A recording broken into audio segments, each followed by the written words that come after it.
All the Triskeli are my thrall. Lawgiver? What, just the one of you? We've seen lots of engineers and uncreators, but I can only see one you. Unless... Of course! There's only one lawgiver. Because there's only one law. And that law is? His. Think. If the engineers are the intellect of the Triskeli, and the uncreators' instinct, what's missing? Oh, come on, Tamworth. How do we choose between what the head tells us to do and what the heart desires? Well, we just do. But how? Because you can. Because you have autonomy, free will. You have conscience. The lawgiver is the free will of the Triskeli, independent of these factions of engineers and uncreators. I mean, I could be wrong. It has been known. You are correct, Doctor. Am I? Oh. There was a time before the schism when we were all like you, individuals, part engineer, part uncreator, part lawgiver. Our base desires fed our learning, and we persuaded ourselves to carry out atrocities upon ourselves and others. We consumed ourselves until but a handful of the race survived. We remodeled ourselves, separated our species into 3 parts. The Triskeli, whereas engineers and uncreators could breed, could grow. The law could not change. You're so old, lawgiver. Ancient. You've seen generation upon generation of engineers and uncreators rise and fall, wax and wane, but you, the one law, the one will, remain constant. So the others can't act without your say-so? More than that. The uncreators desire me dead. Desire you all dead. Desire destruction for its own sake. That is how they are. There was a part of all of us like this. Uncreator Prime, kill Dr. I won't die! You know I cannot! He cannot raise his arm to strike you down. We engineers devised a living circuit which is attached to the cerebral cortex of all the Triskeli, bar the lawgiver. It is passed down through all of us. It is keyed exactly to the mind of the lawgiver. None of us may perform any act which the lawgiver does not wish. The lawgiver thinks it's stopped, and it is stopped. I've known tyranny in my time, but this must be the most benevolent autocracy I've ever encountered. Just one further question, lawgiver. What exactly do you want with us? You have guessed already, Doctor. So why do you ask? What do you mean, Doctor? What does it want with us? Come on, Tamworth. What is humankind to the Triskeli? On the one hand, you're socially backward, riven by pointless conflict, corrupt, self-absorbed. But on the other, pioneers, adventurers, inventors. Just like this race before they designed themselves into this blind alley. What have you got that they haven't? Free will, like you said. But they have the lawgiver for that. Not for much longer. Isn't it obvious, Tamworth? The lawgiver is dying. Time's up, Tamworth. You, men, prepare arms and get ready to follow me out. And you, set up the Gatling at the top of the mooring tower. We're going in! Rathbone, what are you doing? Resorting to Plan B, doll. Lance Corporal Weeks. Mr. Rathbone? This is for you. Take it. Don't tell me you've never seen a rifle before, man. You will escort the Director of Civil Aviation and these other dignitaries to their cabins. Miss Pollard will help you. If she deviates from this task in the slightest, you will shoot her dead. Is that understood? Mr. Rathbone, I can't... Failure to comply will be viewed as an act of high treason. I say again, is that understood? Sir, Miss Pollard, Charlie, perhaps you better do as he asks. Not until Rathbone tells me what he's up to. Should have run away to the circus, doll. You're putting your head right in the lion's jaws now, eh? Okay. We come all this way, up high into the sky. We're not going home empty-handed, you understand? We bring the little grey man back to his people. We expect a reward. Reward? Reward. Look at this vessel we're in. Then look outside. Imagine what it would be like to own a ship like they have. To know the secrets of travelling through space. We British have a ship like theirs, we will rule the world forever. So, Lord Tamworth has gone to make a deal with them. They join us. They become subjects of His Majesty. And if they refuse? Tamworth had half an hour to make terms. He has not returned. They need to know who's boss, these little grey men. So, now we take their ship from them. We take it by force. Company, forward march! Rathbone, no! Oh, please, Miss Pollard. I have my duty. And I have mine. The question is, Mr. Weeks, are you going to try and stop me? No? No. Well then, you best bring that rifle to cover my back. Let's go! Lord. This body atrophies by the day, Doctor. The engineers have done all they can to stave off the process, but it is inevitable. When I die, the uncreators will be released from bondage, and the uncreators will run amok. We exist to destroy. That is our desire. That is how we were made. And you all would deny us our birthright. Engineer Prime, when you traveled to Earth, what did you hope to find? It is possible to replicate the device which gives the lawgiver authority over all the Triskeli. A new law may succeed the old. Yes, I see your dilemma. You can't choose an engineer or an uncreator as the new lawgiver. You need... Oh no. Yes, Dr. We seek another to lead us. Dr. The engineers, we nominate you. No. This won't do at all. Lawgiver, this man, the Doctor, is not all he claims to be. We know, Tamworth Lord. We seek an Earthman. The Doctor is not. Not human? Ah, yes. I was meaning to have a word with you about that. Engineer Prime, Uncreator Prime, the matter is settled. You, Engineer, have failed. You were instructed to choose an Earth Engineer, an Earth Uncreator, and one other. Frayling Technical Director is an engineer. Yes, I am. Yeah. But neither of Dr. nor Tamworth Lord are uncreators. Your nomination of Dr. is dismissed. Well, that's something, I suppose. There is, however, an Earth Uncreator aboard. The Engineer Prime has sought to conceal his presence.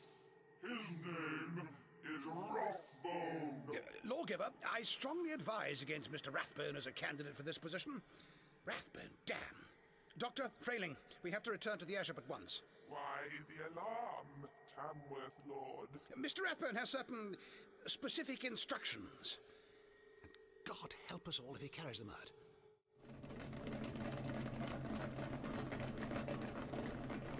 You men, stay back. This is Colonel Peter Rathbone. I represent the government of His Majesty George V, Great Britain and the Commonwealth.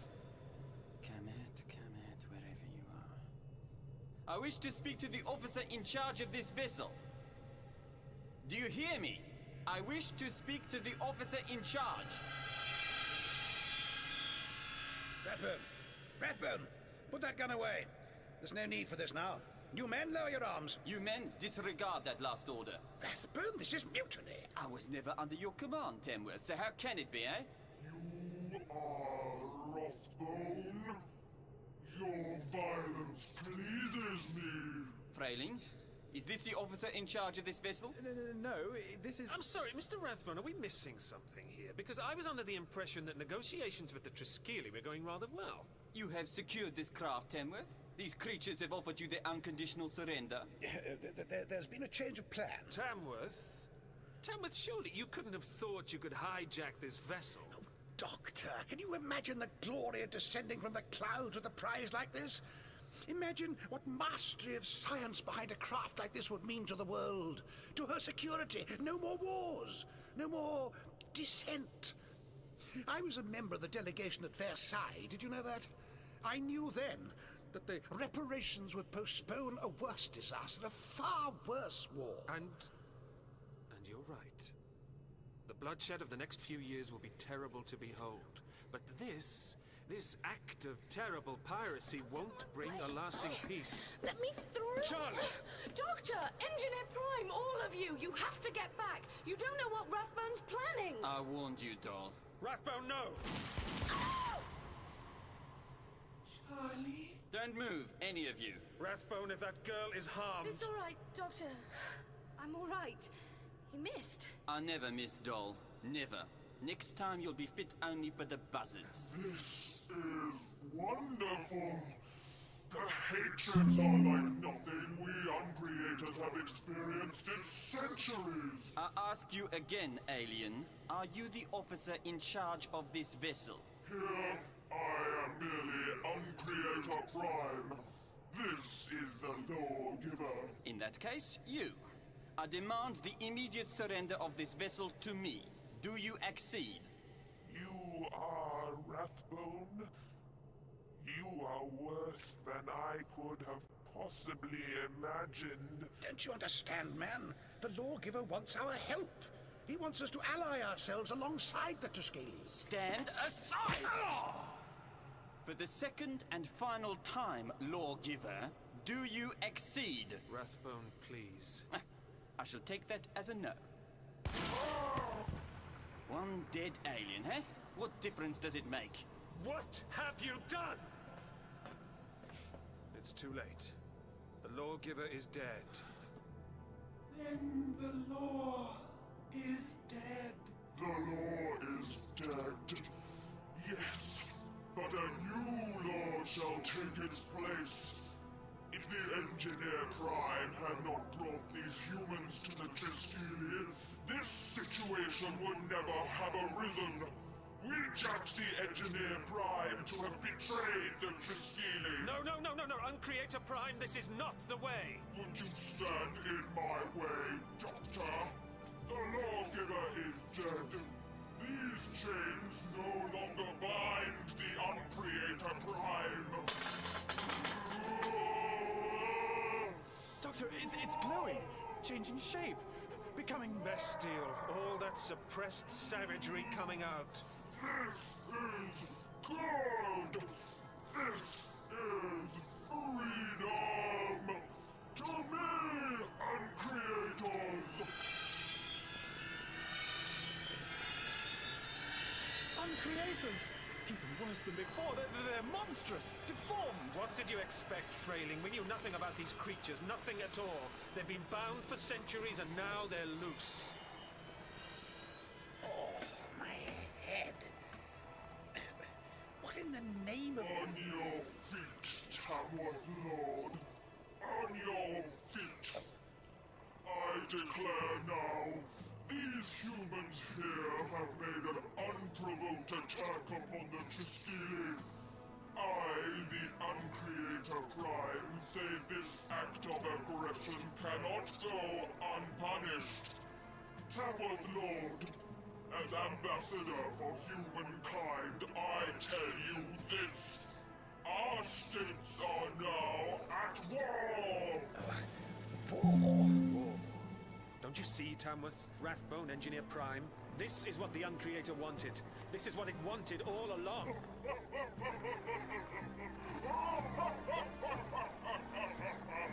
War! Uncreators! Kill them all!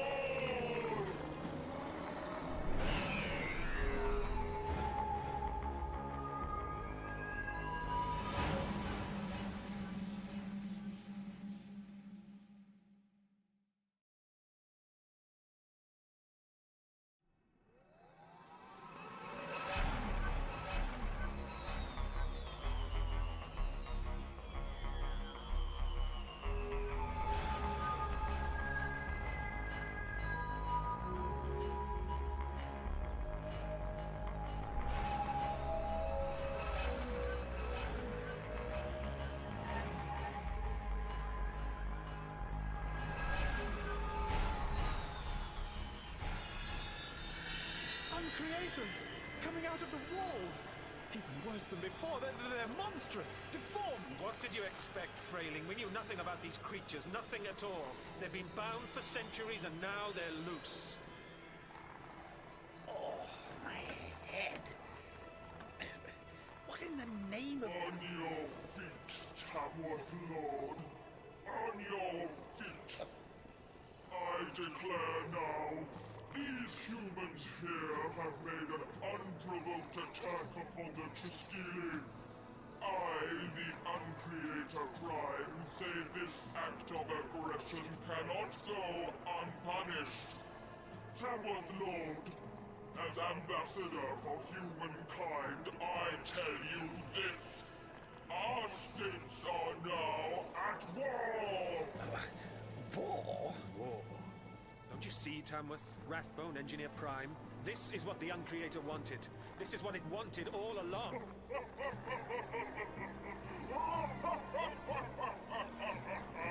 War! Uncreators! Kill them all! They're all around us! Massing for the kill. They've been waiting for this for a very long time. They mean to make this meal last. See what we've done, Rathbone? See what we've done? This is not how it was supposed to be. Pick yourself up, man. You've got your war, now fight it. Well, don't just stand there, you men. Might not be half the man I was back in 1917, but I didn't die then, and I'm not starting now. After me, present arms, and... Have you gone completely mad?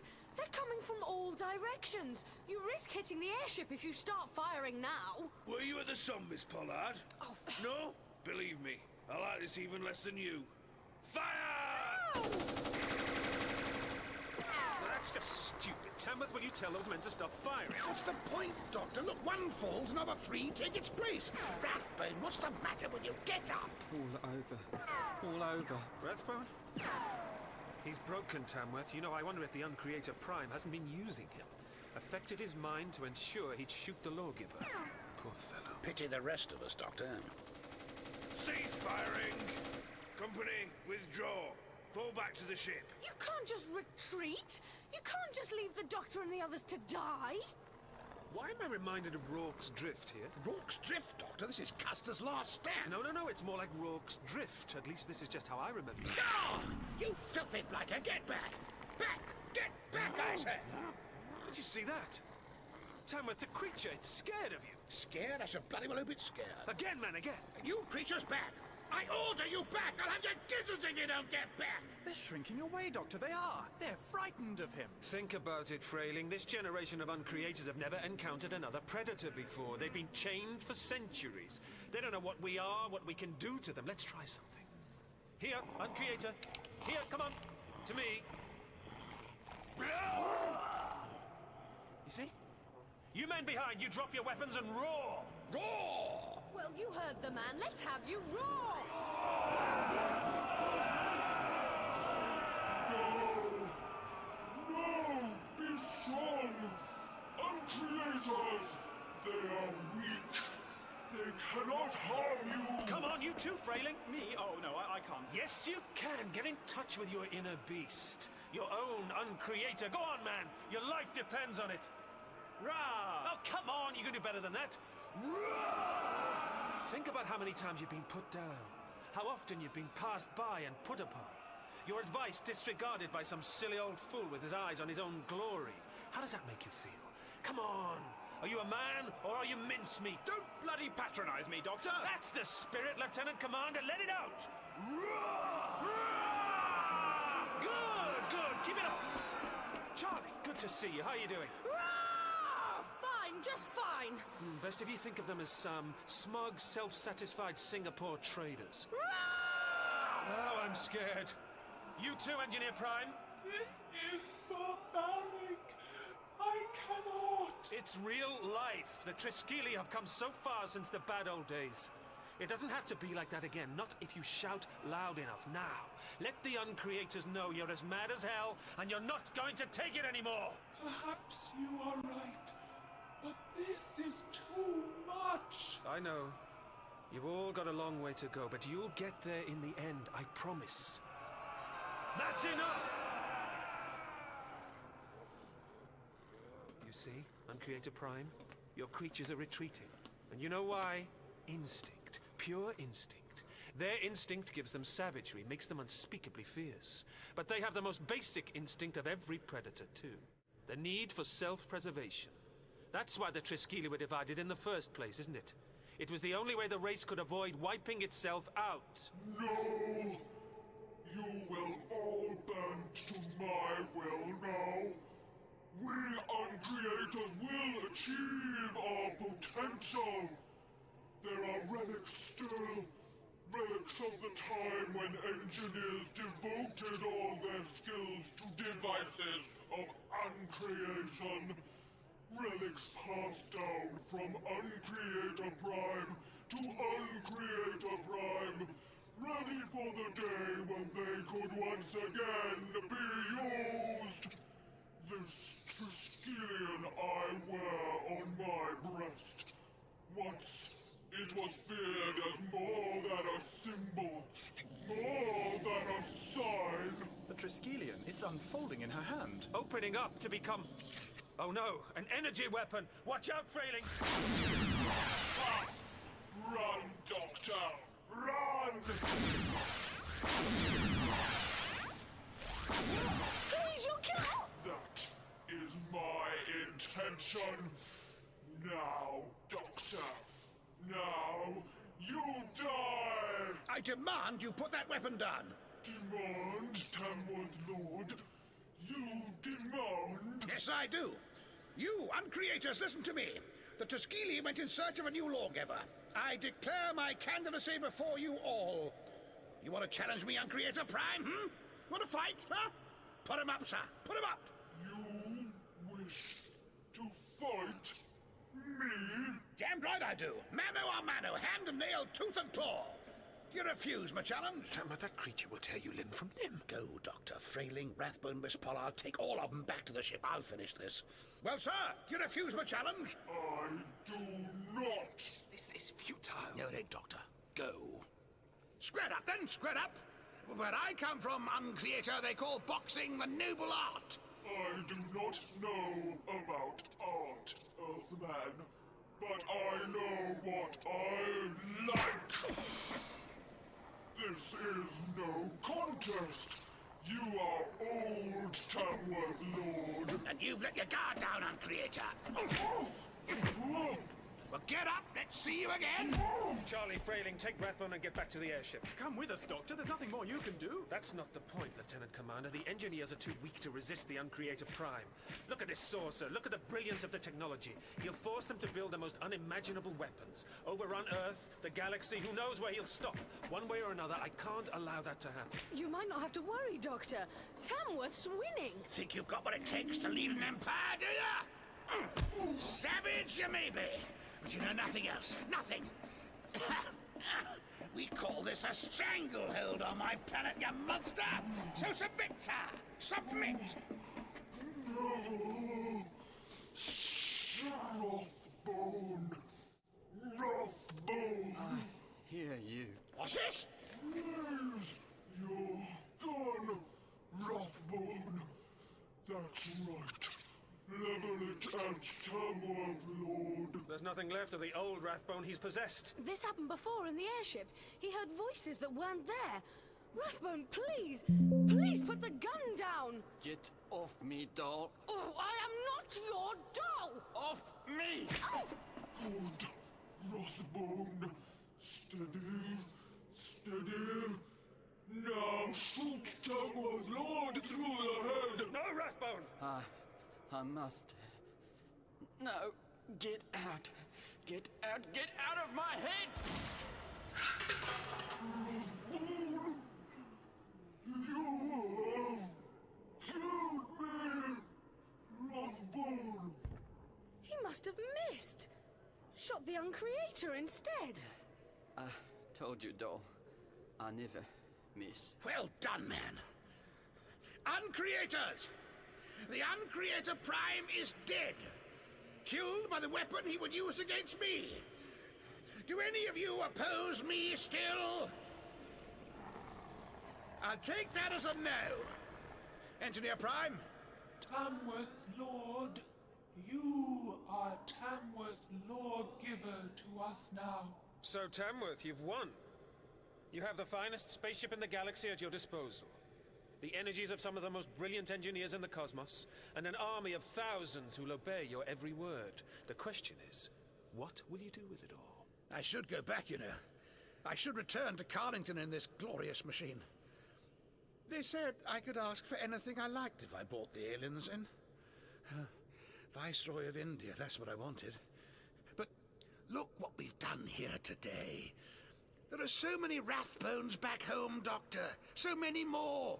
And the Triskeli deserve better. Better than being dragged into our human affairs. If you leave now, you can never return. I know that, Doctor, I know. Triskeli, you hear me? There is no more lawgiver. There is no more law. If I stay, I can offer only my advice, my help. I'm an old man. I can't stay long.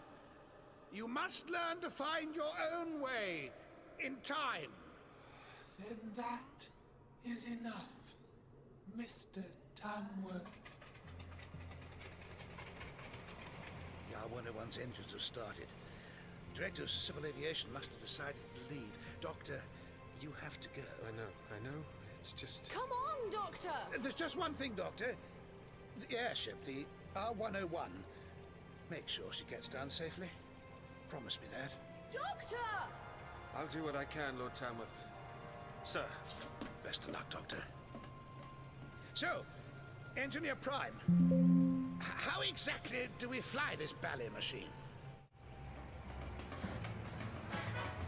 Frayling's got Rathbone inside. Doctor, come on! Why have you stopped? Charlie, you could stay here, you know. I told you what happens to the airship later tonight. I promised Tamworth I'd do what I can, and I shouldn't. But once we're aboard, I don't know how we'll get off. I do, and we will. Parachutes. Saw them earlier. Now stop arguing and just get inside. Course set for departure, Flight Lieutenant. Take her down, height, coxswain. Steady as she goes.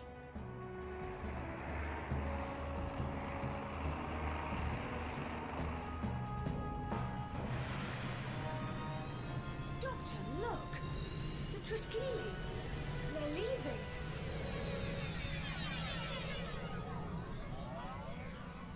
Best of British, Tamworth. Come on, Charlie, we need to organize an evacuation. Oh, there, monster. You're still sleepy, I hope. Remember me, Chief Steward Weeks, Lance Corporal twice retired? That's right. Just look what I brought you. Scraps from the officer's mess. There's a bit of AMC and a carcass of chicken to pick over. Yes, I thought you'd like that. Here's some milk, too. Come on, come and get it. See, I knew you weren't such a bad monster after all. Just need a bit of loving, don't you? You just took right in. I was thinking, see, when we get back on the ground, maybe I could take you home with me. My little boy, you see, he's just mad about pigeons.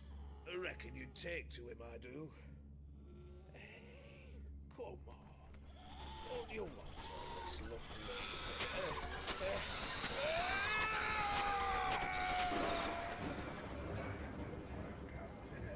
Gentlemen, I give you Lord Tamworth. Lord Tamworth! Doctor, Miss Pollard, come in, there's champagne for everyone. Splendid effort all round. Frayling, there's no time for this now. Doctor, we've snatched a magnificent victory from the jaws of defeat. The Director of Civil Aviation says there'll be medals for all of us. You know what? It'll be Air Vice Marshal Frayling in a few short years. You taught me to roar, Doctor, and I'll tell you something, from now on the world will listen. Frayling, have you gone squiffy in the head? Hello, doll. Frayling, that man should be under arrest. What's the matter, doll? You not pleased to see me? No, Rathbone, we're not. Charlie's right, Frayling. This man is dangerous. You know that as well as anyone. Oh, no, Doctor, it wouldn't do. Arresting the hero of the hour. Hero? That man started the first space war. Oh, things got bad for all of us up there. Rathbone copped the worst of it, too, but he still had the wits to come back with our prize. Prize? Rathbone, what prize? What have you done now? You think you know it all, Doctor, eh? But tough luck. You Germans don't get near it. Or maybe you do.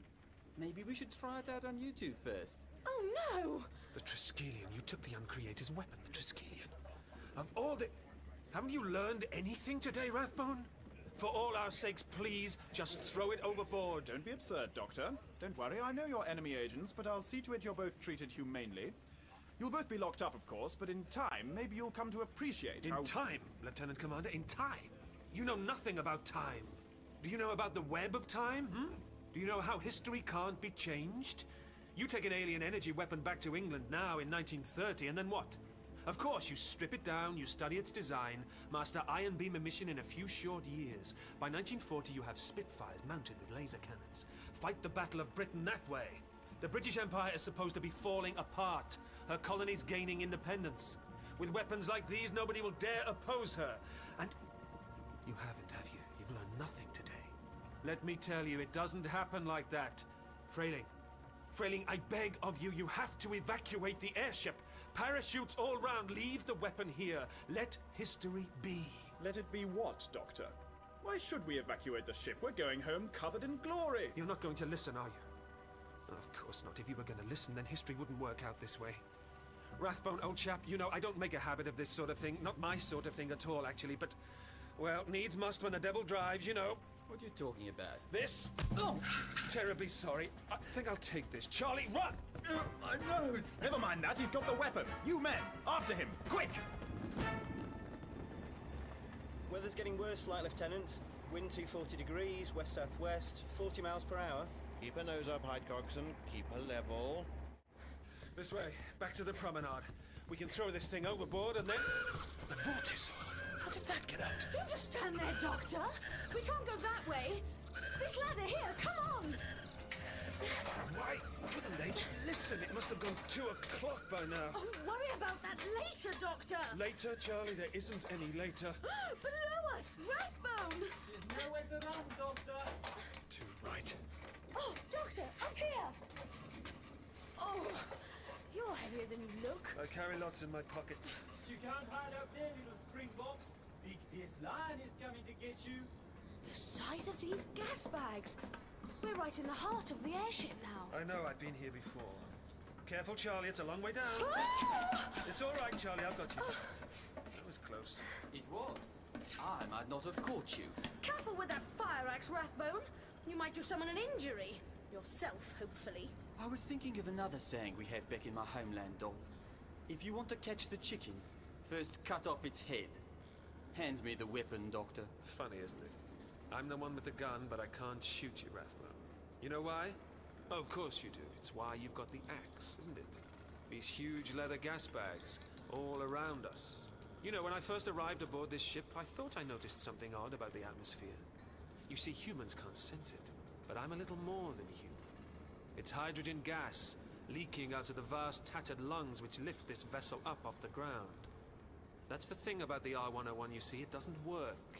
Oh, the design is magnificent, the vision outstanding, but she's simply too big to fly safely.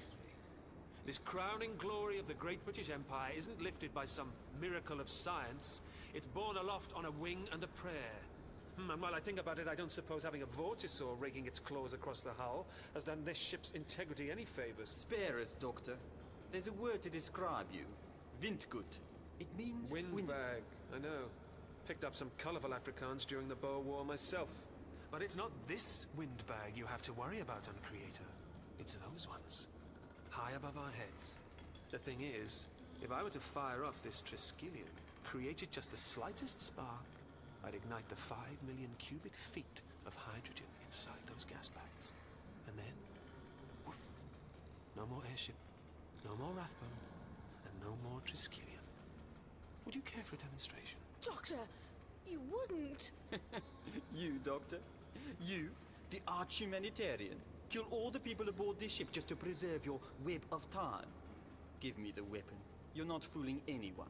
Oh, really? Take a look at Charlie. Look at the worry written all over her face. You see, she knows me better than anyone aboard, but she knows I'm not bluffing. Don't you, Charlie? Doctor, please. I know what happens to the ship, but there's got to be another way. What happens to the ship? What does she mean? Doctor, what does she mean? It's like this. I'm afraid, Mr. Rathbone, that the airship doesn't make it. The gas bags are unable to cope with the buffeting caused by the storm that's whipping up around us. At about 2 o'clock in the morning, that's what? Any minute now, one of them blows completely, close to the bow. The ship's nose cone pitches, and she plunges toward the ground for a full 30 seconds. She manages to level off just a little, but can't gain enough height to avoid an impact with the ground. She rakes across a hillside in Beauvais, northern France, and explodes into flames. They line up the coffins in Westminster Abbey, a service for heroes. The nation falls silent, stricken with grief. I'm very sorry. So you see, it wouldn't make that much difference, all told, if I did end it right here, right now. You wouldn't. Dare, you wouldn't. But what about me, Doctor? What about the web of time? You said that... I said you really shouldn't be here, Charlie. I was right. Give me the axe, Rathbone. Let me chop this weapon into little pieces, and then we can all get on with getting off this ship while there's still time. Okay, Doctor. I believe you. You win, hey? Like hell. Look out! Well done, Rathbone. That's the hull breached. Not gonna keep those gas bags stable, is it? Oh, give it a rest with a yak, eh, Doctor? And that's the forward gas bag torn. Keep it up, Rathbone. You're making history. Can't miss you from 3 feet away, Doctor. Time's up. You don't know how right you are. You want the Triskelion? Catch! I have it. I have it. What's happening to the ship? You! Yes, you, crewman! Hand me the communications tube! The blower, man, the blower! Flight Lieutenant, this is Frayling. Can you hear me? What's happening down there? She's losing height, sir. 1,600 feet and falling. Down to 1,550. Increase elevation! Increase elevation! I told you, Rathbone, I warned you! She's falling out of the sky! Where's the weapon? I dropped the... Don't be a fool, Rathbone! The weapon doesn't matter now! I could just reach it. There!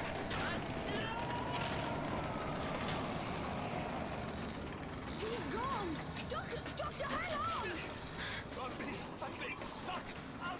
Ah! I'm here, Doctor! Take my hand! Oh, it's no good, Charlie! I'll pull you through, too! Oh, please, Doctor, just take... Charlie, get to the stern if you can, by the engines. You might just be able to jump from there. I'm not leaving you! I did my best. They wouldn't listen, Charlie. I'm so sorry. I know, Doctor, I know you did! Please, Charlie, just go! No, I can't! Oh! Doctor! Doctor, look! The Vortisaur! It must have got out through the promenade! It can smell the disaster about to happen. It knows. Here! Remember me? Hello, remember? Nice little Time Lord Blood. Come on. Little bit closer, just a little bit closer. Now! Ha! I told you! I used to ride these things bareback, Charlie. Charlie, give me your hand. Whoa! Come on, Charlie, jump! Ready, Doctor? Here I come!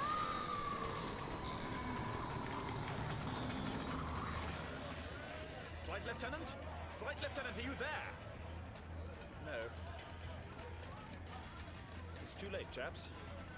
Can't get out now. Should have listened. Ah, well. There's still one last bottle of champagne. Gentlemen, a toast. I give you His Majesty's airship, the R-101.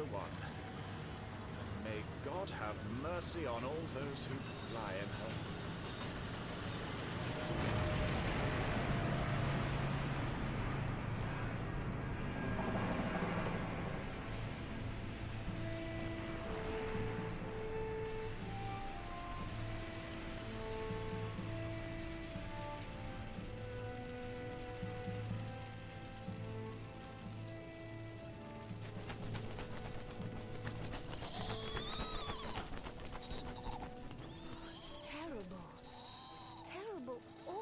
People.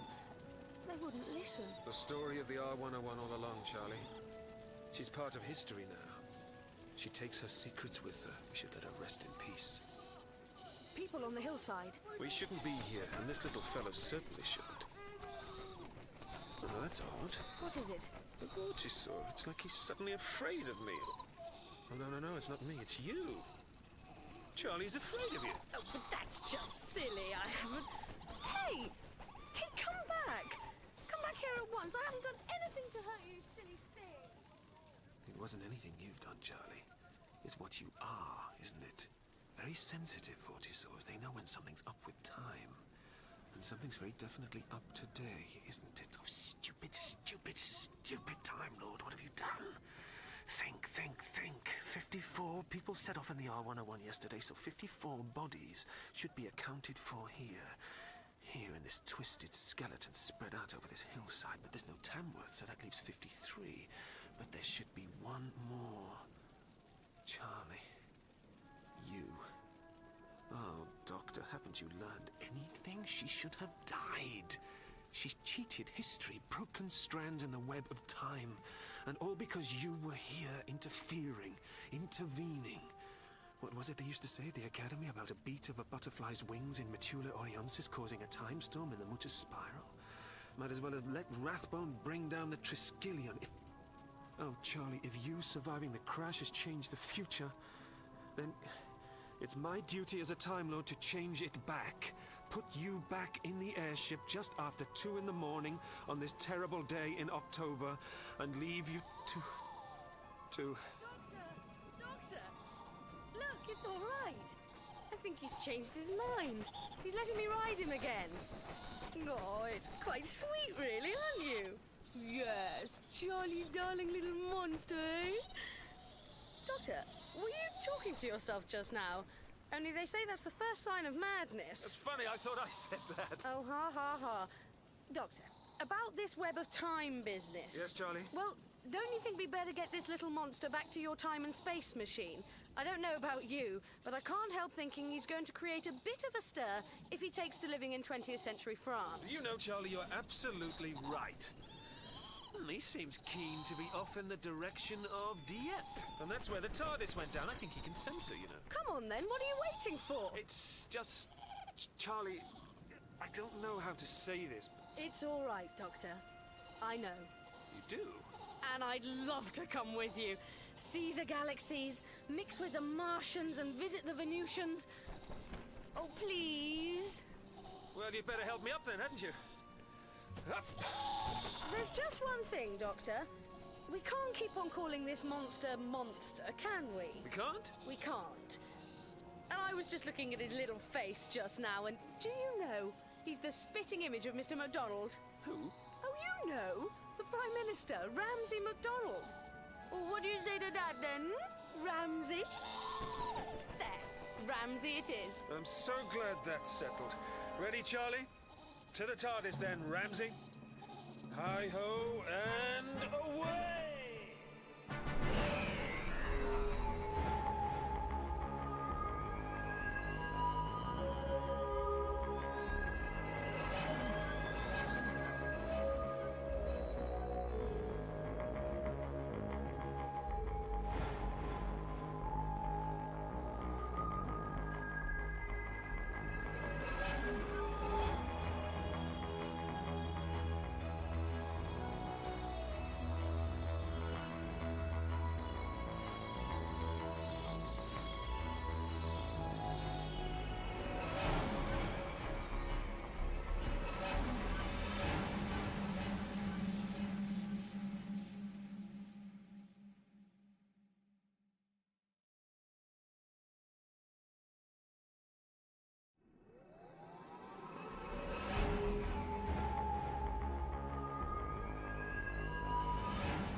Ramsay?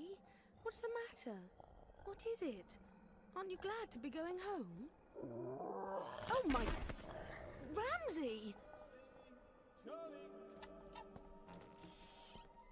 I thought you said you were bringing Ramsay to the console room. I was, but... Well, look at him, Doctor. What is it, eh? Bit under the weather, are we? Come on, you'll soon feel better once you're back in the vortex. He doesn't seem convinced. No. His skin's dry. And hot. And there's swelling, too, around his eyes and mouth. Yes. Nasty. Almost like an allergic reaction. Seems life outside the space-time vortex is taking its toll on the old fella. But how are we going to get him to the console room to get him back to the vortex? He's too big to carry. And it may not even be as simple as that. You mean he might be too ill to be returned to his natural habitat, as it were. Precisely. The shock of re-entering the vortex could prove fatal. Are you sure? No, that's the trouble. I'm just not what you'd call an expert on vortisaurs. Then we need to find someone who is. Yeah. Or... What are you thinking? Come on, no time to lose. Wait a minute! Where are you going? To the console room. Oh, but... Wait here, Ramsey. I'm sure the doctor's going to help you. I just wish he'd tell me what he had in mind. Doctor! Doctor, wait!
About time. Got the Atmos suits? What? Oh, yeah. Don't look so nervous, Digley. You're spoiling my fun. Sorry. It's a foolproof plan. Uncle Grash and I have got it all worked out, all right? All right. What's that? Don't panic. It'll be the Garazone Space Patrol. Hang on time. Garazone Space Patrol to cargo loader Silver Jackal. Respond, please, Silver Jackal. Silver Jackal, go ahead. Didn't you know that this is a junking zone for space debris? Yeah, sorry, we had an engine fault which boosted us off course. It's all fixed now. We'll be moving over the boundary as soon as we can. All right, well, you should be okay. No scrap ships in your area at the moment. Good. We wouldn't want to be mistaken for scrap, would we? Just call us if you need any help. We're moving on. Out. And there they go. We've got the whole sector to ourselves.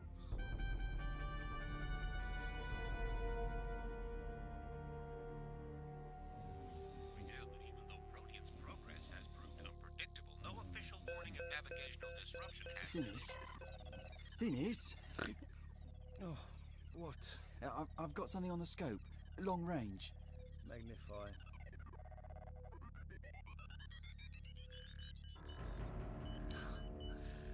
There she is. The biggest star destroyer you're ever likely to see. Hey, don't make them like that anymore. Why haven't any of the scrap ships tried to take it? Because it's too big, and scrap ship captains are small-minded. Need someone with a little bit of intuitive skill to take on this baby. Oh, sorry to disappoint you, Thinis, but the airlock hatch is almost twice the size of the standard connector. We can't dock. Well, pull us alongside and we'll suit up. What? But are you sure? We have to check out the merchandise before we liberate it. Don't go all soft on me, Digley.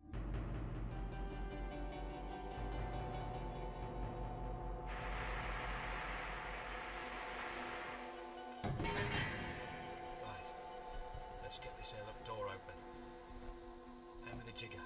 What? Oh, here. Oh, careful! You wouldn't want to have to go out spacewalking to pick it up again, would you? No, sorry. Right. Now just calm down.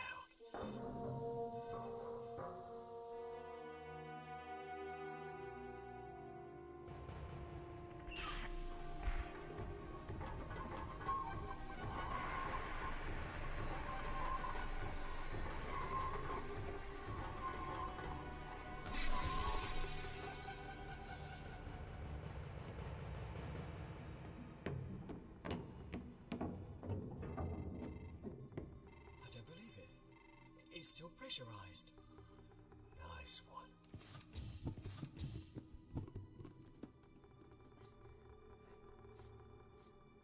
Air stinks. It isn't the air we're gonna sell. This is better than I'd hoped for. Can't see any damage. I bet the weapon systems are in perfect condition. Those squaddies in the ride will give anything for high-class equipment. We are gonna make a killing. What was that? Oh, we disturbed the air a bit. Probably a door banging shut. Oh, yeah. Look, I don't like this, Dennis. Just because it's a bit dark. Don't worry. I'll get the lights working for you before we start tearing this place apart. Come on. Oh, no. Look, that's it. There's something in here with us. I've heard about this kind of thing. Shut up, will you? You're committed to this little job now. You were keen enough when all you could see was a load of money to get you out your boring little scrap ship navigator's job. Now, come on! I'm not moving. You will if I'll start shooting at you! Look. Old spaceships make noises. This isn't one of your cheap churn-out-and-hurry jobs they make today. This was made when they built them to last. So? So, the hull's probably adjusting to our weight. Oh, is that the best you can do, Thinners? Didn't you do physics? Look. What the hell's that? I told you there was something. It's coming straight at you.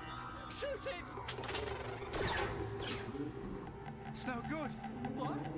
Fire again! Together! It's not even scratched! Digley! Run for it!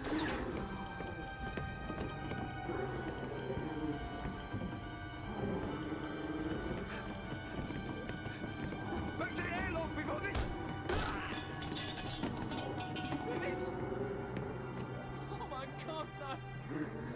Get back! Get away from me! Oh, no!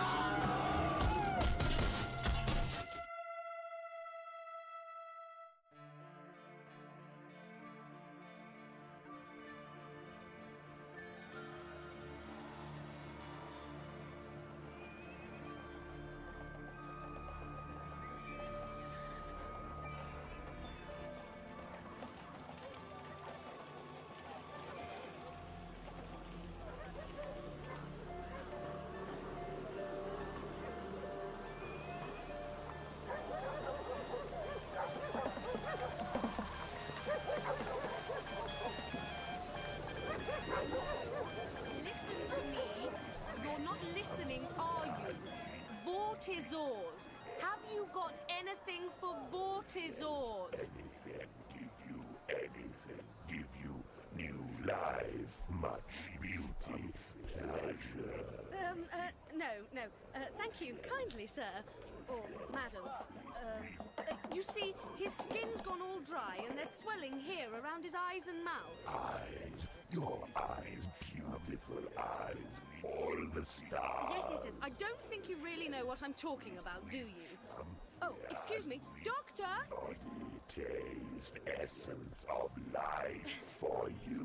I'm sorry, I've just seen a friend of mine. I really have to... Doctor!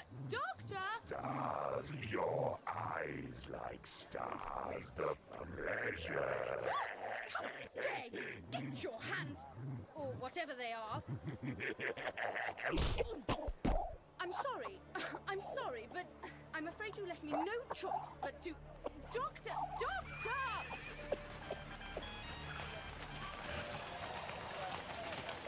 Where has he gone?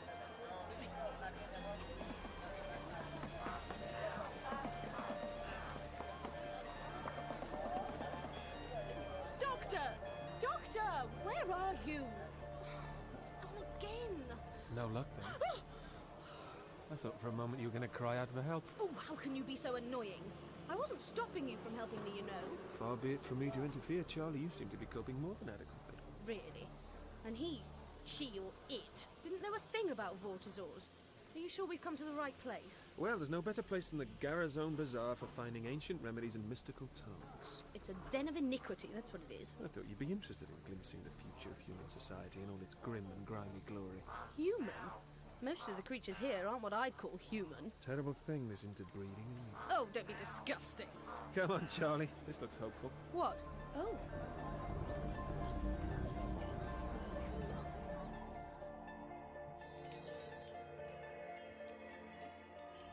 Bit of an Aladdin's cave, isn't it? A lot of tinsel and bric-a-brac, more like. But you never know. Might be hidden treasure somewhere. Head plug's less than half price, Dolly. Head? Thank you, but mine's not leaking. Huh? Doctor, what on earth is a head plug? Nothing on Earth. Hello, doing a spot of moonlighting, are we? What do you mean? My friend and I parked our ship at the space dock. I'm sure I saw you leaving the main gate earlier on.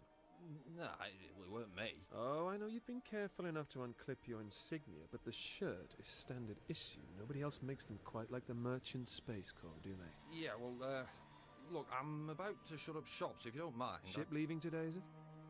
The Corps take a dim view of moonlighting, I expect.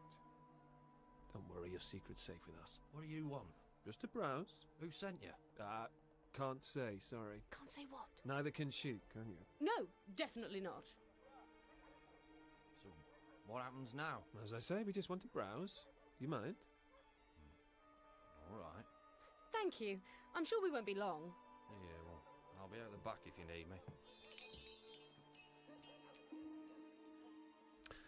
Right. Let's have a look around. Wait a minute, what was all that about?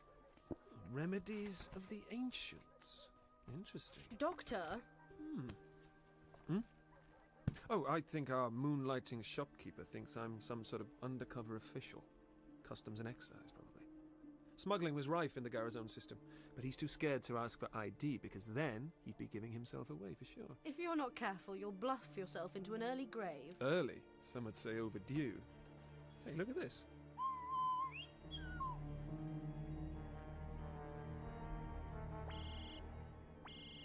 Grash. Grash. Come in, Grash. All right, don't bust a gut. You better be encrypting this call. Of course I am. Listen. No, you listen. I was about to call you. I think we've been rumbled. What? Ike, my son, stop being paranoid. You said Digley was paranoid.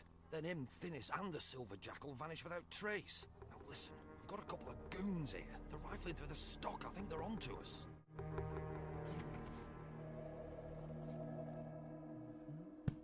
Well, it might come in handy. Found anything? Only this. Gold-plated cyberhead. Well.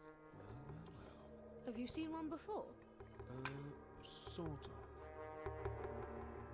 I said forget it, Ike. And I meant it. We've got something else to worry about. What? They've transferred Alderman off the Vanguard. Transferred? A new captain's coming aboard. Maybe aboard already. And they brought forward disembarkation time. So leave the shop and get your ass down here to the docking bays. So how long ago was this cyber war? Relative to this time, a very long time ago, I should say. The Cybermen are nicely tucked up in their tombs on Telos, thank you very much. Telos? Yes. Telos, Telos, however you like to pronounce it. Hello? Hello? Hello? He's run out on us, hasn't he? Let's have a look. I think you're right, Charlie. Gone to get some of his smuggler friends to give us a beating. I think you're letting your imagination run away with you. Am I indeed? You said he was a criminal, and you told him where the TARDIS was. He's probably gone to steal it. Charlie, I hardly think... See? Admit it. You're worried. Perhaps we better check. We'll take a grav pad, beat him to it. A grav what?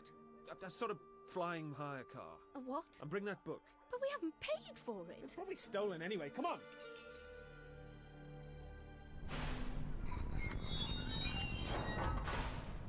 Loading bay to Vanguard. Vanguard. Navigator Vol, is that the last of the supplies aboard? No, Captain. I've got to check off the supplies at Hatch 38B. Have them loaded without checking. But, normal procedures to... Executive override. But... I don't propose to discuss my orders further. I want main drive active in 10 minutes. Aye, Captain.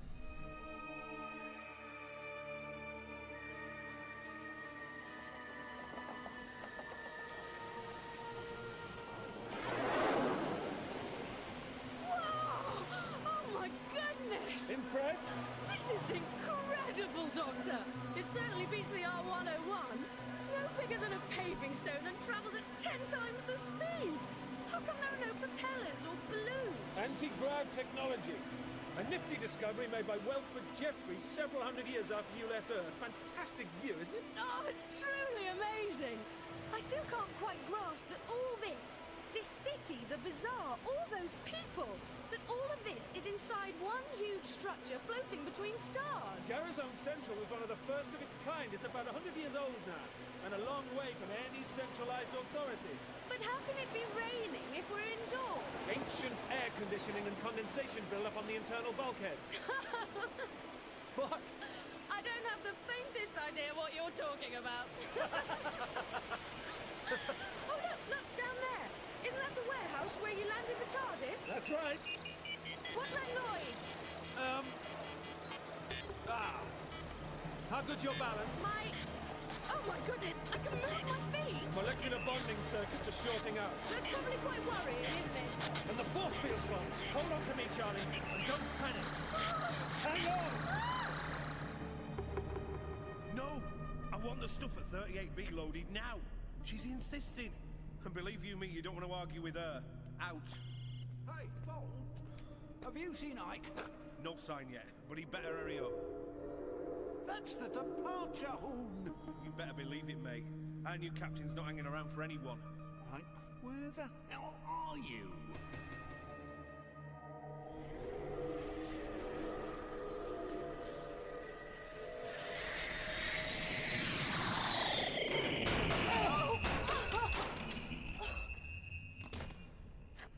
Still in one piece? Oh! Yes. Oh, when I set out with a burning ambition to fly, I never quite had that experience in mind. Well, I think that's quite enough excitement for one day. Now, if I'm right, the TARDIS should be around. Oh, no. Oh, dear. That machine seems to be loading it aboard that ship. We've got to get to it!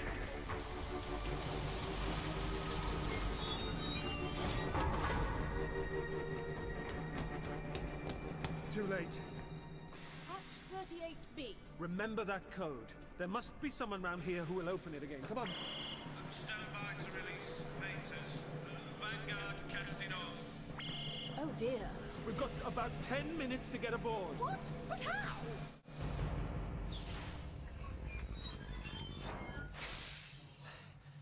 Well, that's what I call cutting it fine.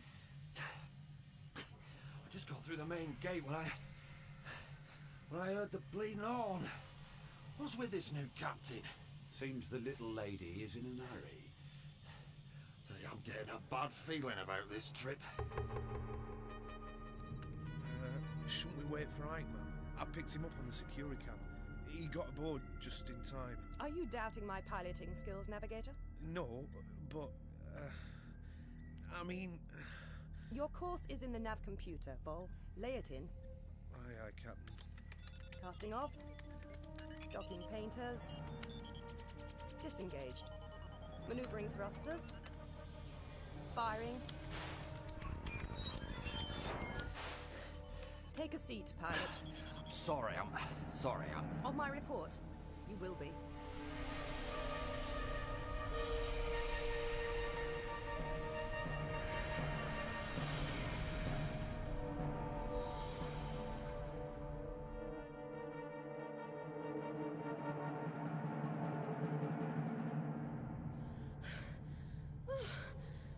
I didn't think we were going to make it. That, Charlie, is what a sonic screwdriver is for. We better find the TARDIS. I presume there's some means of switching on an electrical light in here. Not very likely. This is a waste bay. The TARDIS was being loaded as part of the cargo, I should imagine. We'll just have to feel for the door. Then find a cargo hold marked 38B. I hope the crew are friendly. I'm hoping they'll be too busy to notice us. Scrapship Vanguard to Harbour Master. Respond, please. Vanguard, you're clear to pass Dockhead. That was some exit, Ike. Never seen you move so fast. Not guilty, Dave. A new captain with a flea up her backside. See you next month, out. She could be listening to that from her cabin, you know. She's the type who'd do that. Vol, I'm really scared. You better watch yourself, mate. I know you think you're indestructible now, you're part of Grash's little family. But I'm warning you. Captain Miss Diva Jansen is no Alberman. Did you clock her uniform? Yeah. Wears it well, doesn't she? This is true. No, seriously though. I wouldn't like to get on the wrong side of her. That's a pretty fancy sidearm she was packing. Oh, so she's gonna shoot me, is she? What? I wouldn't put it past her. She's been giving me the evil eye ever since she got aboard last night.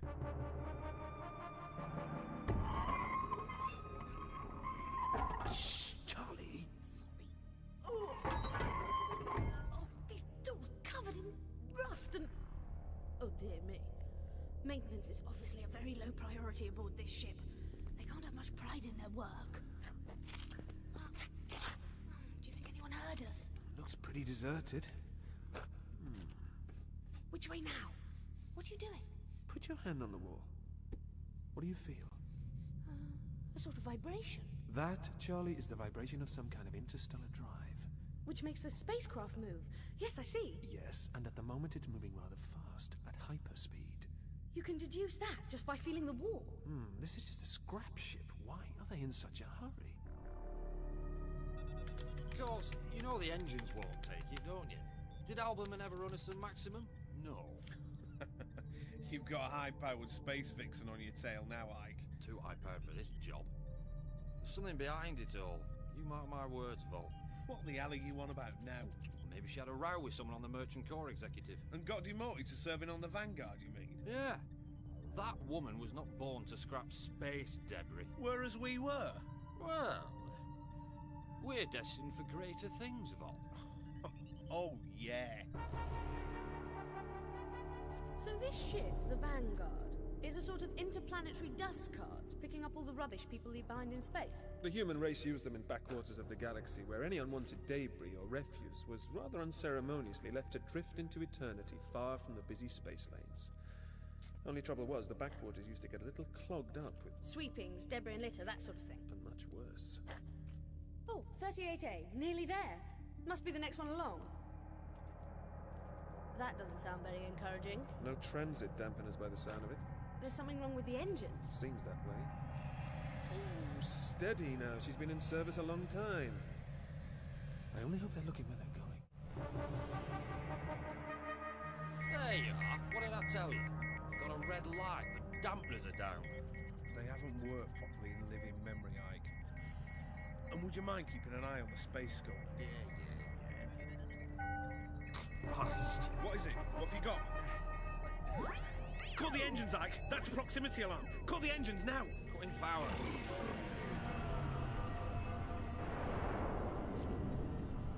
They cut the power. Interrupting hyperdrive power in flight, very dangerous. 38B, this is it! I think we better get off this ship before the crew fly it to pieces. We're out of hyperspace. New coordinates reading 569742. Never mind the bleeding coordinates, look at that! Is that for scrapping? It's enormous. Looks like a dead Star Destroyer. I've seen him in my book. Evasion maneuvers, Ike! We're gonna hit! Right.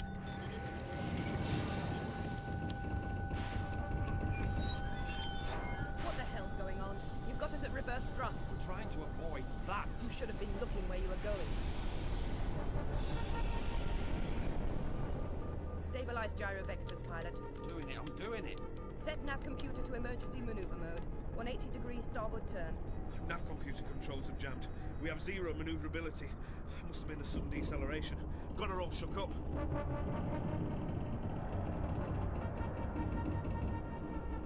Reinitialize the hyperdrive. What? We've only just shut it down. It's too dangerous, and anyway, it'll take time to stoke her up again. Do it!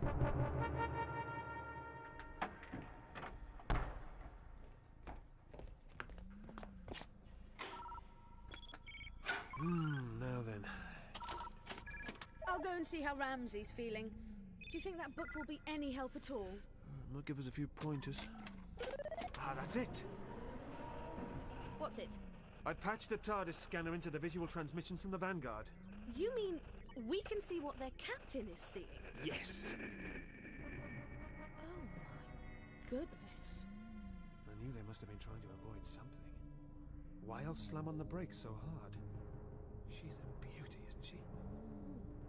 know. There's something cold about it. Everything's cold in space, Charlie.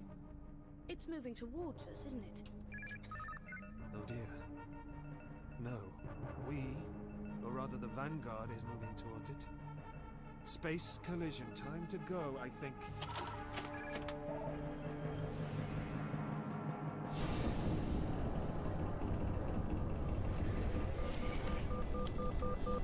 Reverse thrusters are not going to stop us in time. Hyperdrive reinitialized. Set to reverse course. 3 nanosecond burst. 3? You can't! Yes, I can.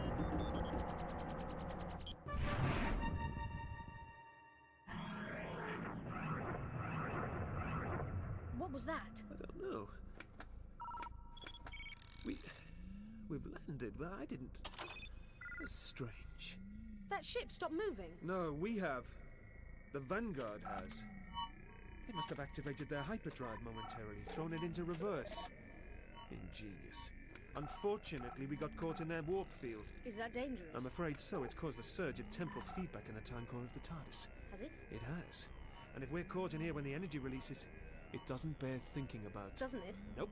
Then we've got to leave the TARDIS? Yes. What about Ramsey? Oh, he'll be all right. His natural habitat is the space-time vortex after all. He lives off temporal energies, and anyway, the energy from the core will eventually dissipate. Eventually? But how will we know when it's safe to come back inside the TARDIS? Good point. Where's that tracker? Toolbox? Oh, here.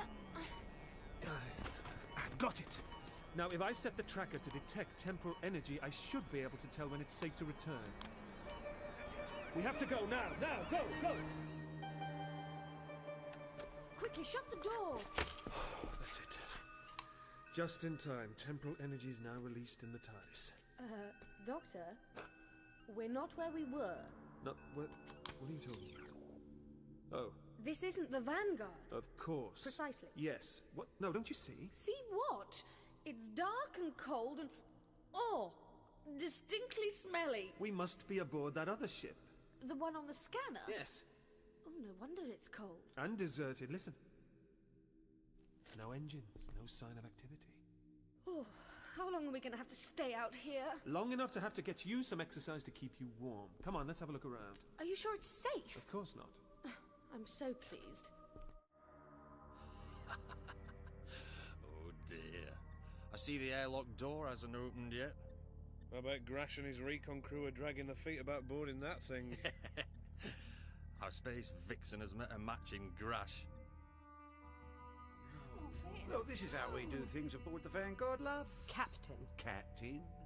We dock, then we walk down a nice little docking pipe into the other ship. We do not spacewalk. But our docking module does not match that of the derelict Then star. that, darling, as they say, is the end of the story. And anyway, who knows what we can find in that ship? Yeah, it gives me the creeps just looking at it. Shut up, you two. The point is, Captain. The point is that there is nothing in your contracts to support your objection. It's too big for scrapping anyway. Let me be the judge of that. If you don't go over there now to make our claim legal, we may lose it. Oh, big deal. There'll be double bonuses all round if we pull this one in. Double bonus? If we survive to collect the money. And this would be the control room. Very bare, isn't it? They evidently didn't have much time for the finer things in life, did they? Who? Well, these space men. Or whoever they were who lived here. Perhaps they took their luxuries with them. You mean one day they just decided to leave with all the carpets and cushions? Here we go. Star Destroyer. Derelict. Sighting... Oh, she'll have your vitals for this, Ike. That terminal commands access only. What's it say? Well, there's a design configuration. That's the one. Aye. Really is enormous. Sightings reported by scrap ships Intrepid, Magenta and Bulldog. None of them took her on. Too big. That's right. Reference Garazone Space Patrol Report E200. Cargo loader Silver Jackal. What the hell's that? My God. I've come up against a top priority security block. I'll have to get down to the central terminal to break this one. Turn it off before... Is this a hobby of yours, pilot? Yeah, well, Because it's a very dangerous hobby. This chair's huge! They must have been, well, big people. Did you notice how large the door frames are? Yes, enormous. Total system shutdown. What was that?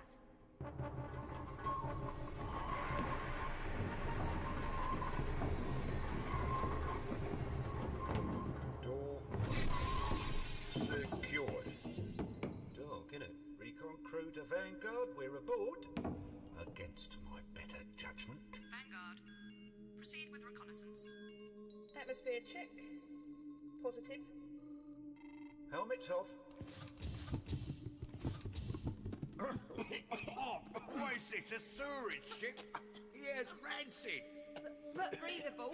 Yeah, I gathered that. Come on, let's get moving, people. You know the drill. Oh, split up.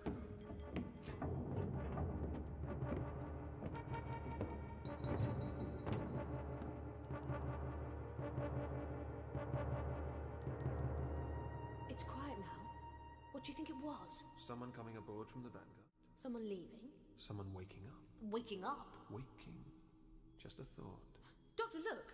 There's an electric light flashing on that panel. What do you make of it? Something's activating. Don't know, I think we've seen enough. Let's get back to the TARDIS. Perhaps that temporal energy is dispersed by now. We'll take a reading on the tracker when we get there. Come on.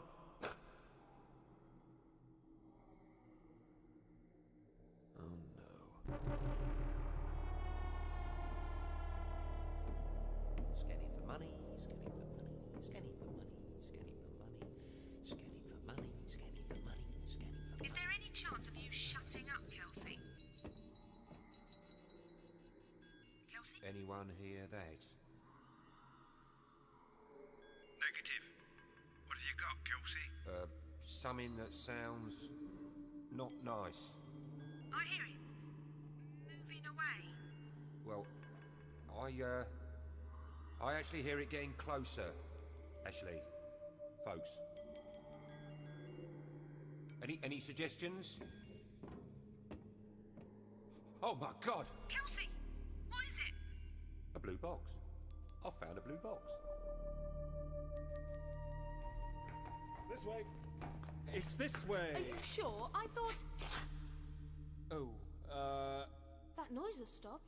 yes. Good. Good.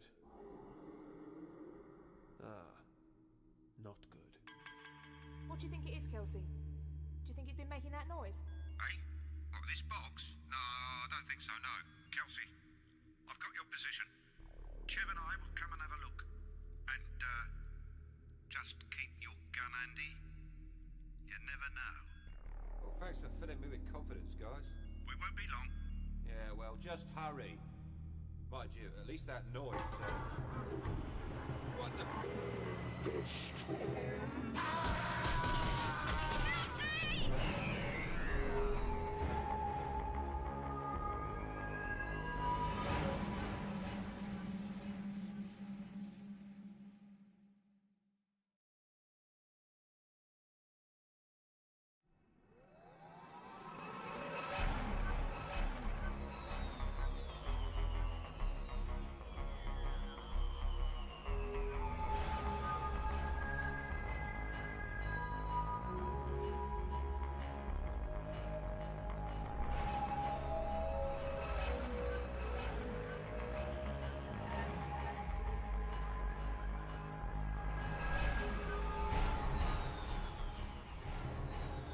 Thanks for filling me with confidence, guys. We won't be long. Yeah, well, just hurry. Mind you, at least that noise. What the?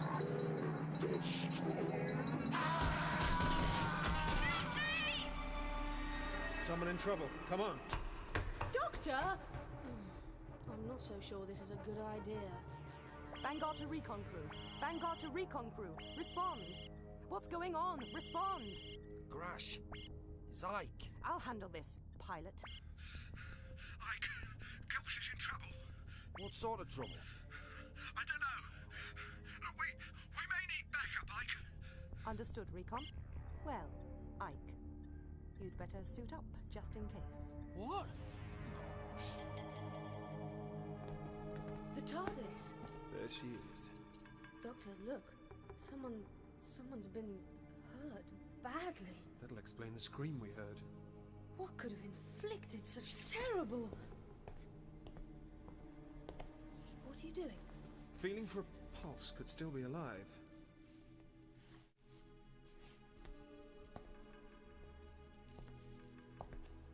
Found one? Not sure. I'll try and stop some of this bleeding. It's difficult to know where to start. Any luck? Wait a minute. Yes, faint pulse. He's very weak. Oh, I'm not surprised. Is he from that ship, the Vanguard?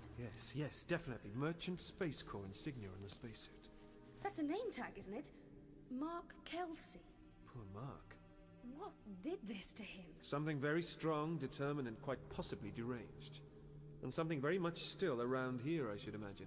Well, he's not going to survive much longer in this state. He needs urgent medical attention. Mark? Mark, can you hear me? No. Hopefully he came over here with some friends of his. Doctor. Could be them.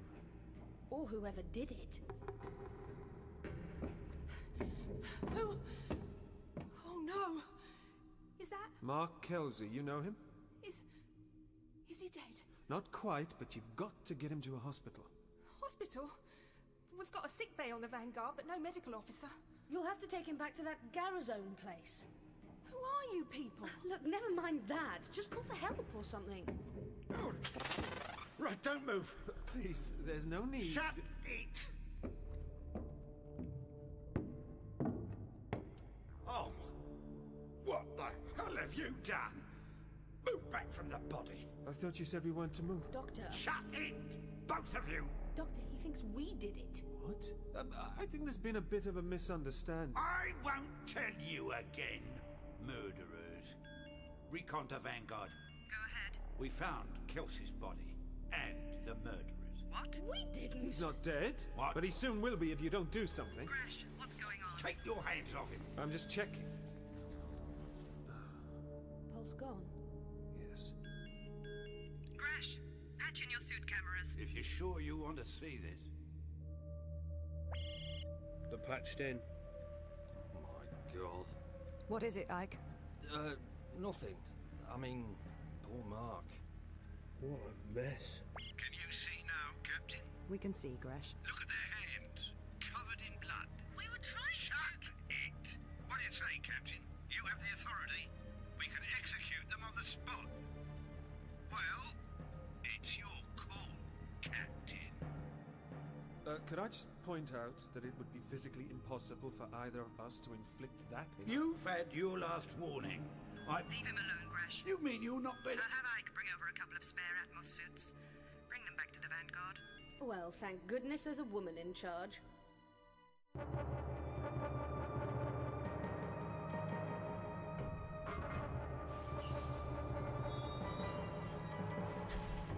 Outer door closed. Pressurizing. Have you got the body? What's left of it? Stand by. Opening now.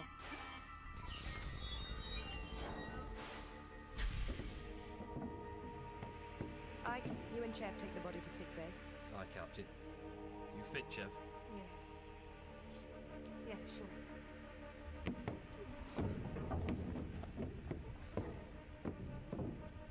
need to talk. What about those two? What? So, you're the murderers. I don't think you really believe that. Shut up. Who are you? I'm known as the Doctor, and this is... Charlie Pollard. We're travelers. You're the captain. What were you doing on the Star Destroyer? What were we doing, Charlie? Well, Doctor, we were getting some exercise, or rather I was. Yes, stretching our legs, just looking around. Just looking around. Yes, I do rather a lot of that. Captain Jansen, come in, please. What is it, Vol? I've picked up some kind of freak transmission on the internal security monitor. Where's it coming from? Airlock reception. Where you are. Grash, scan them. Right. There's something on him. You mind? What are these? That's his sonic screwdriver and his tracking device. Thank you, Charlie. And I assure you, neither of them are transmitting anything. Satisfied? I'll keep hold of them for now. I'll take those, Grash. Thank you. I'm still picking up that transmission, Captain. What's that? What? Stay where you are, Doctor. You saw something? Yes. Yes, something moving on the deck. Over there. Doctor? It's gone now. What? What did it look like? There's nothing there. He was just trying to confuse. Transmission source is moving rapidly. Where to? It stopped. Fascinating. What's the matter with you now? Look. Down here, on the deck. Just watch it. It's all right, Grash. Let him go on. What is it that's so fascinating, Doctor? Can't you see? Yes. Leading from inside the airlock, over the edge of the door seal and off over there where you said you saw something. Scratch marks. Yes, very slight and very small, made by something compact and quite heavy. But I didn't see anything. Neither did I. It was very quick and very quiet. I just happened to see it. In that case, it's sure to be trouble. Oh, where's all this getting us? There's been a murder. We've caught these two red-handed, literally. We should be going back to Garazone Central to hand them over to the authorities, not standing here discussing the state of the floors. I don't think it's that simple, Grash. At last. Kelsey's body was... virtually pulverized. Yes. And it's clear these two aren't responsible. I grant you they've got a lot of explaining to do, but I'm not prepared to abandon our chances of making one of the biggest hauls in the history of salvaging. They could be androids, on the run from the Orion War. They're strong enough and crazy enough to tear a man to pieces. They aren't androids. How do you know? Because there aren't any outside Orion, and that's light years away. Here, what's the matter with the light? Ball, what's going on? Localized power feed disruption in your area. Who's to compensate? I'll activate a couple of emergency batteries. It isn't making any difference.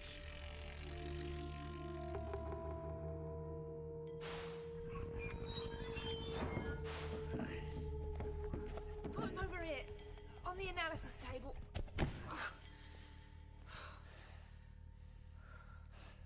Poor Mark. Yeah. And it could have just as easily been me. You reckon those two did it? Well, I found them over the body. What did you want to talk to Grash about? Hey, what's wrong with the lights? Ball? Don't tell me. Why aren't your lights working? I don't know, mate. All I know is that it's spreading. Just sit tight. Captain,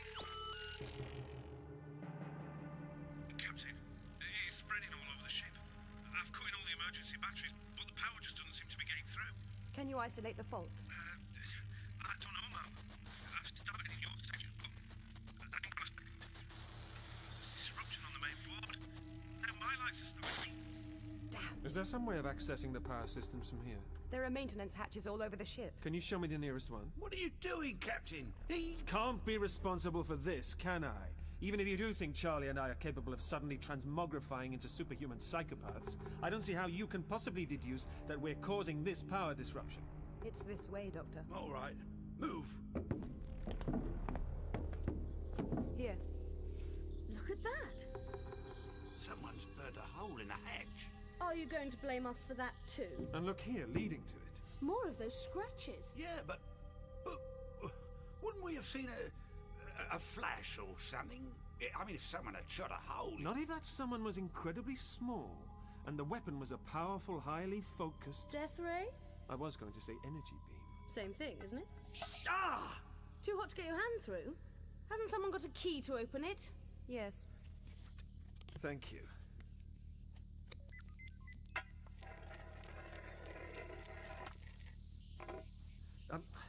Might I trouble you for my sonic screwdriver? The handle doubles as a torch. What?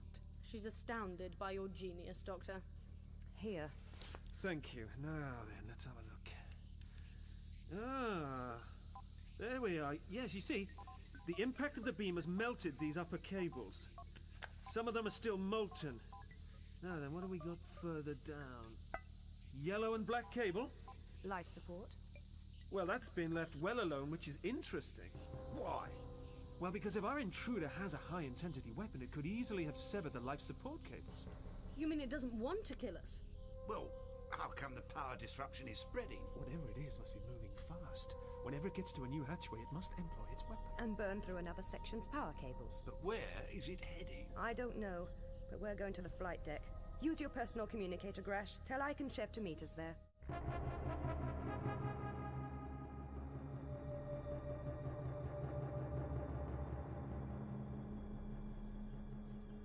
Vol, is there any way you can find out where the intruder is heading? Well, I suppose one of us could go prodding around in the infrastructure with a big stick and a torch. But apart from that, no. I've got no power for the security scan, you see. On top of that, 90% of the ship's lighting's blacked out. The interspace transmitter's dead. Where the hell has this thing come from? That's what I want to know. I would have thought that was obvious. Blimey, it's dark out there. What are they doing here? Oh, we're your scapegoats. You'll be dead scapegoats if you don't shut up. In which case, you'll be on trial for murder, Chev. Did you see what they did to Kelsey? Calm down, Chev. Think about it. What proof have we got that they really did it? They don't look anywhere near strong enough. Well, their hands are covered in blood. We were trying to stop your friend from bleeding to death. If you'd rushed him back to your sickbay rather than worry about accusing us, you might even have saved him. Don't you dare! Perhaps we should calm down a little. I'm inclined to agree, Doctor. Chev, they'd be covered in blood from head to toe if they'd done that to Kelsey. Which leaves you with a mystery, one that we could help you to solve. That's very generous of you, Doctor. All right. So, where did this thing in the infrastructure come from? Well, are you and Chev, is it? Yeah. Are we what? Well, you haven't changed your spacesuit since you got back, have you? No. Grash? No. What are you getting at? Ike? No. Could you turn around so we could see your backpacks? What? Captain, are you just going to stand there and let this clown... Do as he says, Grash. We'll keep an eye on them. In case we transmogrify. Thank you. Yes, very sturdy metal backpacks. Have a look, Charlie. What am I looking for? Remember the deck by the airlock? Oh. You're clear, Chev. Now, Ike. Doctor? Well, well, well. Grash? Oh, yeah. What is it? Quite a different story, you see, Captain? Scratch marks like the one we saw on the deck. Eh? Yes. Let me see. Oh. So, what are you saying then? The visiting card left by our intruder. It stuck to your backpack while you were on the other ship, then dropped off on the Vanguard when it thought no one was looking. No one except you. Must have been quite small. Now it's worming its way around amongst the power cables. Well, we've got to find this thing and stop it. I think I might be able to help there. Oh, yeah? How's that? Well, I'm rather good with gadgetry. And very modest. I imagine it wouldn't be too difficult to reroute some of the power through the life support cables. The yellow and black ones? Yes, the yellow and black ones. Then we can get your security facilities working. Could that work? Not without depleting the life support system. There must be areas of the ship that aren't in use. Storage bays, equipment stores, that sort of thing. We could cut the life support to them, then... divert that power to the security scan. The bloke's got a point, Captain. Then you better give him all the help you can. We'll have to access the main couplings through the maintenance unit on Deck 9. Lead the way, Vol. I'll come with you to keep an eye on them. Your friend, Miss Pollard, stays here, Doctor. A hostage? If you like. I may not suspect you of murder, but you haven't given me any satisfactory answers so far. Won't be long, Charlie. Come on, Vol. Don't worry. If it can be done, the Doctor's the one to do it. Beats me while we're letting a complete stranger tamper with the vital systems of this ship. What do you think he's going to do? Blow up the ship? Well, he's still on it. He seems to know what he's talking about, Grash. Look, it's obvious we didn't kill your poor friend. We just want to get back to the other ship and go. What do you mean? Well, our ship is over there. Mind you, I don't fancy going back with whatever it is still running around. Oh, this whole problem should be dealt with by the Garrison Space Patrol. There's been a death and we have an intruder and these two stowaway. We're not... I must say I'm surprised at your desire to call in the authorities, Grash. Most out of character. What do you mean? What are you getting at? We can't call for the Garrison Space Patrol, Grash. Transmitters. But we could return to base. I think we can deal with this problem ourselves. The first thing we must do is to get back aboard that Star Destroyer. Why? Are you some kind of psychopath, darling? How many more people are going to have to die?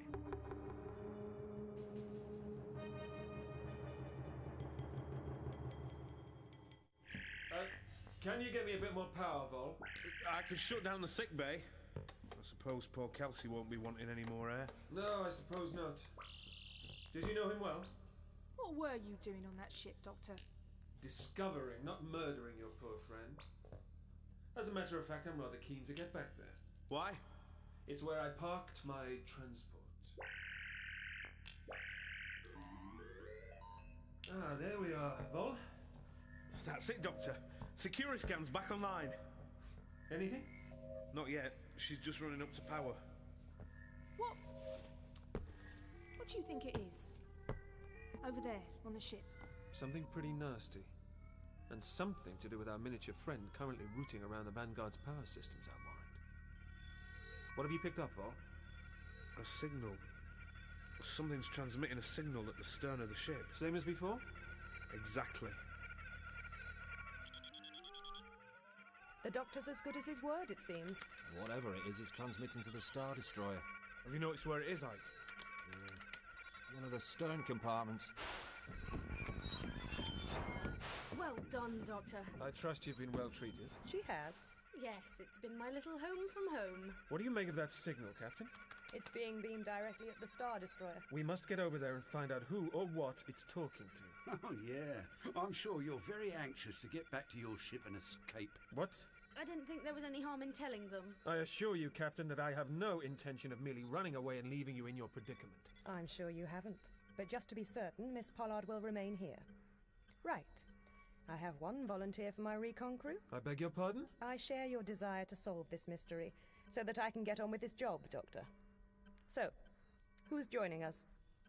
Grash? I'm not going back aboard that ship with something on it waiting to do to me what it did to our Mark. Me neither. Well, at least you accept that the Doctor and I aren't murderers. The only thing I'm prepared to accept is Merchant Space Corps standing orders, which state that space junk like you two gets locked up, and captains who unnecessarily endanger their crew get relieved of their command, as of now.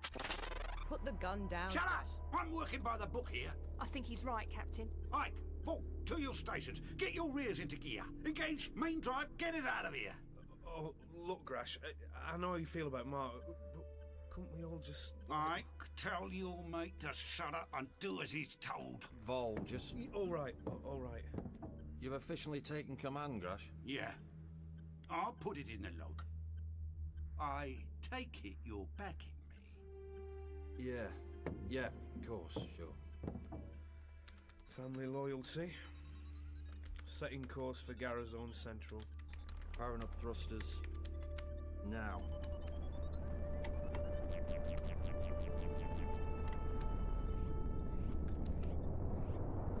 What is it? I don't know. Engine failure. Oh, dear. Try again.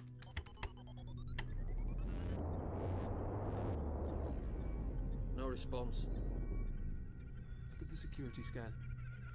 That thing's got to your engines. It obviously doesn't want us going anywhere. So much for the mutiny. I take it you've no objection to our going aboard the Star Destroyer? You and the Doctor can do what you like. But the girl stays here. What if I don't want Shut it? up! And you listen to me, Mersteva Jetson. I'm gonna get those engines repaired and get going as soon as possible, so we won't be sending over a rescue party for your bodies. Good luck, Doctor.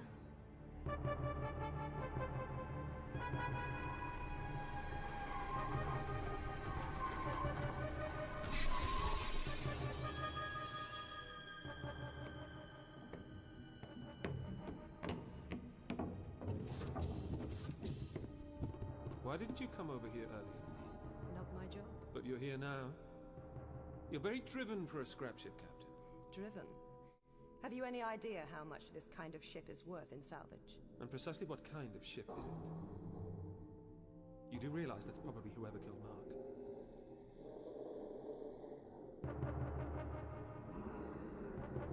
You'd better keep your gun handy. I intend to.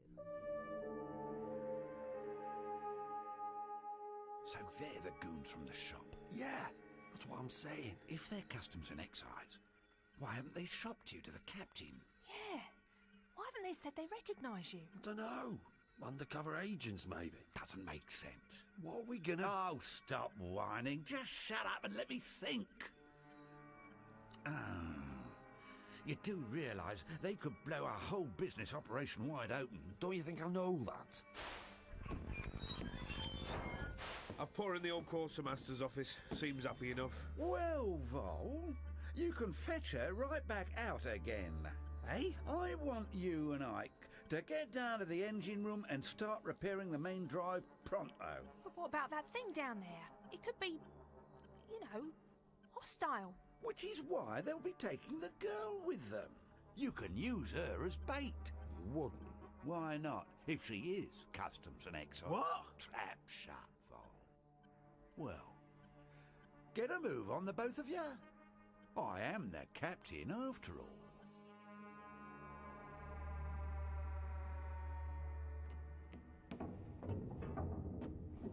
I'm not quite sure exactly what you're looking for. Aren't you now? It's a Cyberman! A rogue Cyberman! Rogue? Aim your weapon at his chest. Look out, Doctor!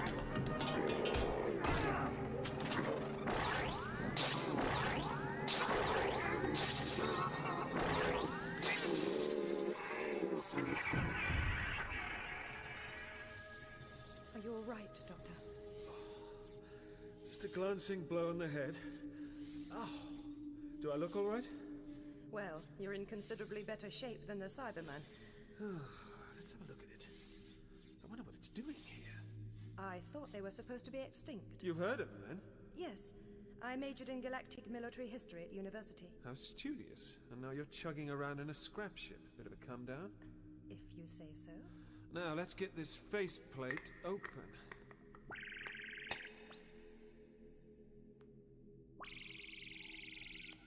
Interesting. It's receiving a signal. Of course. And I'll give you two guesses as to where it's coming from. That thing in your engine room is a cybermat.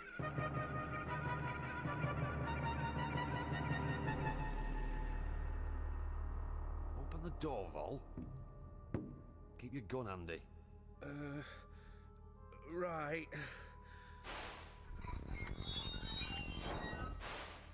In you go, darling. Why? Ike, this doesn't seem right. What doesn't? That thing's in there. The thing that disabled your engines with its high-intensity death ray gadget. Death ray? Oh, whatever you call it. And you want me to go in there? That's the idea, Dolly. Look, why are you doing this? Have the Doctor and I given you away? No. So why? Look, what's she talking about? Nothing. Just get in there, will you? I'm talking about Ike's nice little sideline in smuggling. Shut it. Oh, God. Oh, you're such a bleeding idiot, You Ike. can shut up too, or I'll send you in as well. Now listen to me, darling. I'm just obeying my boss's orders, understand? You go in first and find out where that thing is. When it blows a hole in my head. Exactly how stupid do you think I am? Stupid enough not to want me to blow a hole in your head. Yes, this Cyberman was definitely subjected to some kind of freezing. Probably the same sort of thing they did on Telos. Ah! Hold it down! I thought it was dead. Yes, it was. I mean, it is. Sorry, I was tampering with the cybernetic nervous system. That was this chap's problem, you see. Some sort of fault must have occurred in the refrigeration process. He must have partially awoken with the apparent result that his motor functions had no proper controls. He went rogue. Then the signal from the Cybermat didn't wake him. No, that came later. Which points to the fact that there are other Cybermen on this ship. Frozen in hibernation. At least we haven't seen any evidence of their waking up yet. Then we must find them and make sure they never wake up.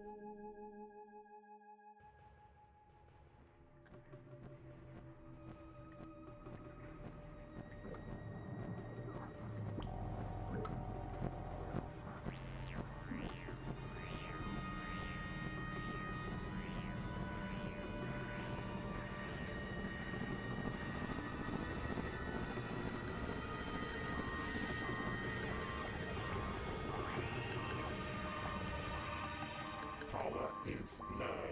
No response beyond phase 1. Increase the power. Our leader must be revived.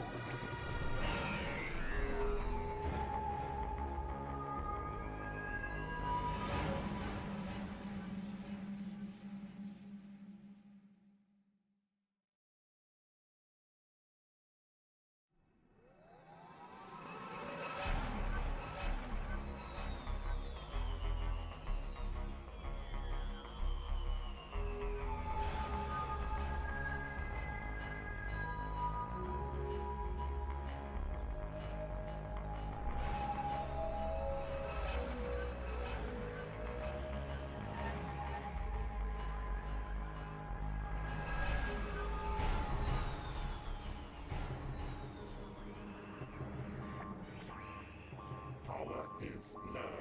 No response beyond phase 1. Increase the power. Our leader must be revived.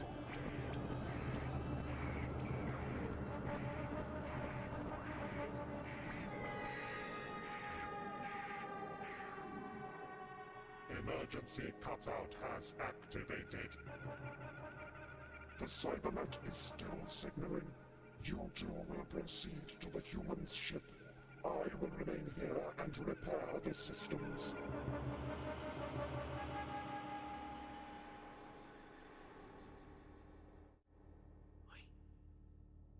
Psst. Oi? Any sign of it yet, Charlie? Shut up, Vol. Don't get on first name terms with her. No, not yet, Vol.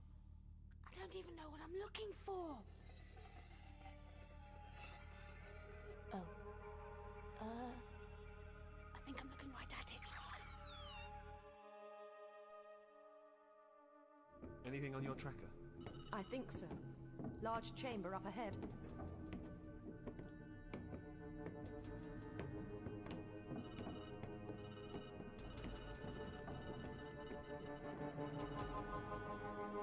This is it. Door's locked. Let's have a look at the locking system.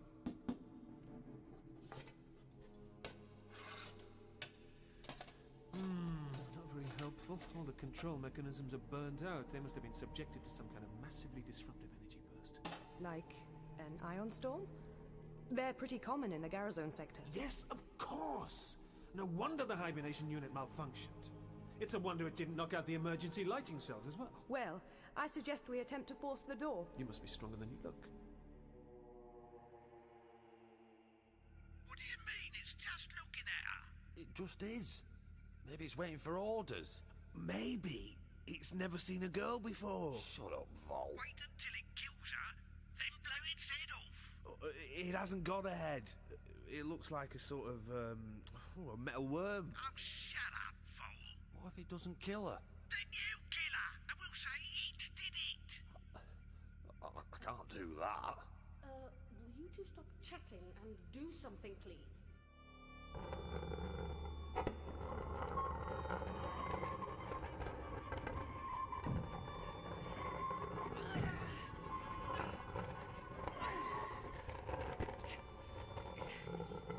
Is that far enough? Yes, that should suffice. I can just about squeeze through. What's that awful smell? It smells like... Like death.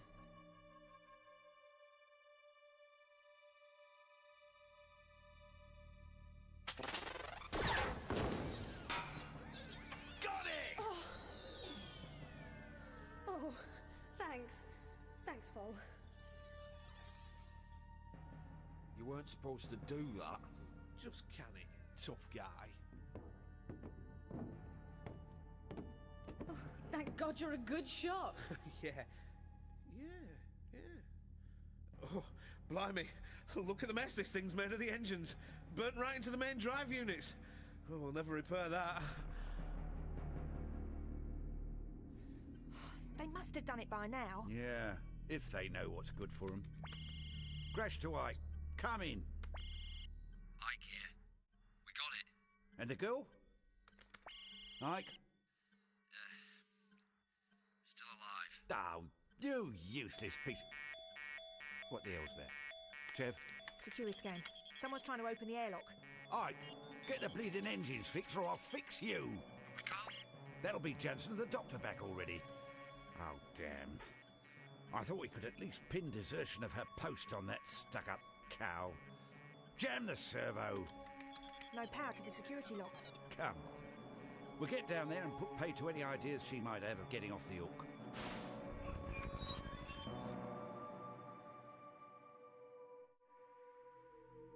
This certainly isn't the freezing chamber. No, quite the opposite. No wonder this place smelt of death. There must be hundreds of corpses. All of them at various stages of cyber conversion. Are you sure you didn't major in cyber studies? Hmm? You seem remarkably well informed. This chamber must have been fully operational when the ion storm hit. The systems failed. And all these prisoners of the Cybermen, captured to increase the cyber race, died in lingering agony, trapped in mid-conversion. The human elements rotted, and yet the cybernetic replacements looked like they're straight off the production line. This is a factory ship, sent out to gather new recruits for the cyber cause. I wonder how the process worked. Morbid curiosity. The Cybermen must have set it in motion, then submitted themselves to freezing, to ride out the storm, thinking they'd be safer in hibernation. There's another large chamber near here. Shall we take a look? Yes, let's.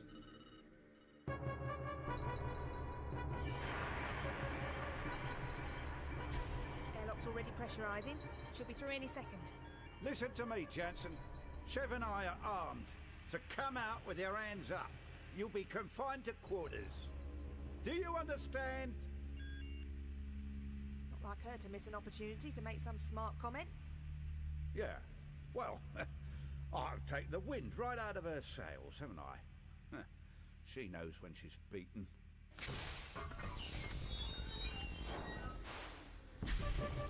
Oh, my God! What the hell are they? They must be the filth that killed Mark. Let him have it, Chev. Your weapons are ineffective. You will surrender. Run for it! Oh! Oh! Oh! One of the humanoids has escaped. It will find the others for us. Initiate the control device.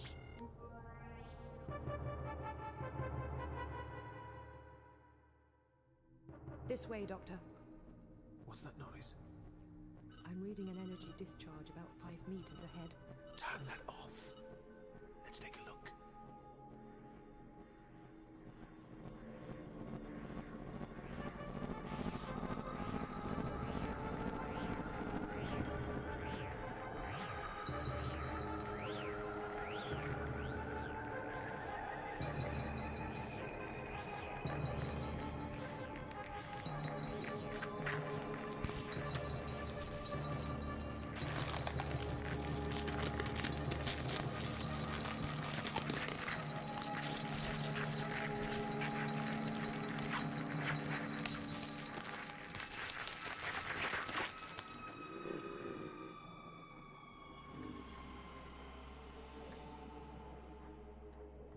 Has my revival been delayed?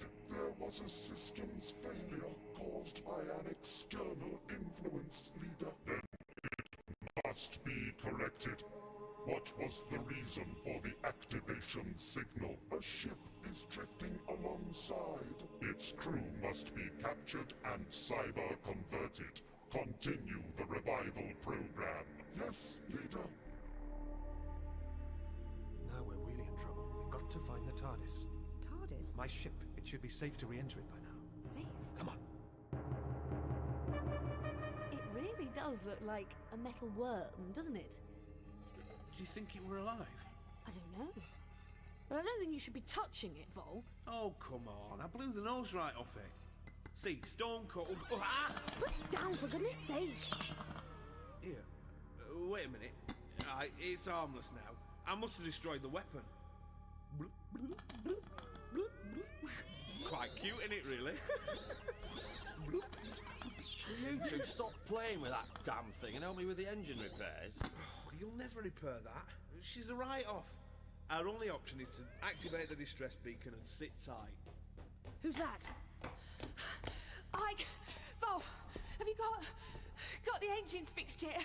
No chance. Damn! What's the matter? You look terrified. I am. Jeff? Where's Grash? Something from that ship. They've killed him.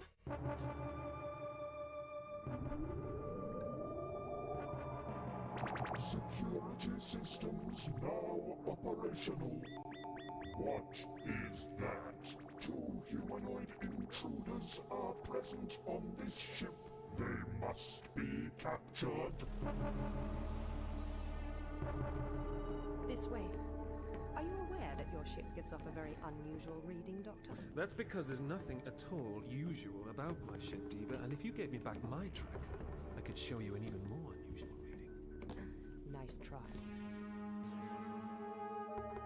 And they must be the creatures who sent us this space worm thing. And the ones who killed your poor friend. Yes. Yeah, I suppose so. But does this matter? Don't you see they must be coming after me? Is there any way we can seal this section off? Not with so much of the power down. Shh! There's someone in the corridor. Take cover. Get your guns ready. Maybe concentrated fire from 3 of us will be enough. Get down!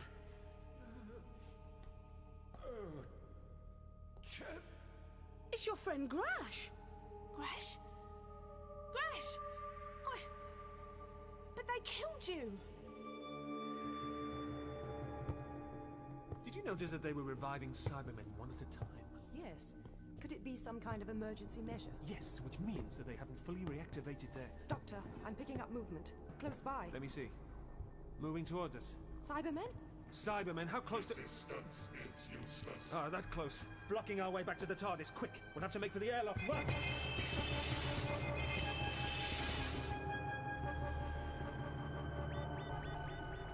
The humanoids have been sighted, leader. They are heading for the airlock. They must be stopped. How far now? About another 200 meters. Take the next left. I've got bad news. What?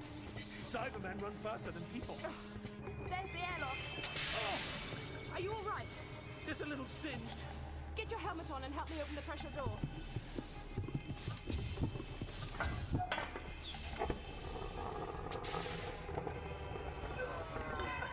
Is this far enough? Shut up and get in! But Grash, we can't go back to the airlock. That's where those creatures are. Isn't that what you said, Jeff? Yes. Are you sure that you... I managed to kill those 2. But there are more on the way. We have to stop them. How?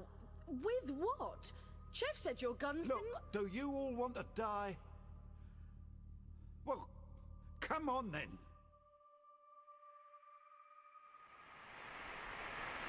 Nearly there. That's it. Help me get the Vanguard's airlock open. What's the matter? Something's not quite right.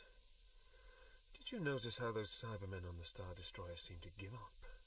Well, I suppose they did, but... Why haven't they followed us? Maybe they're about to. Come on.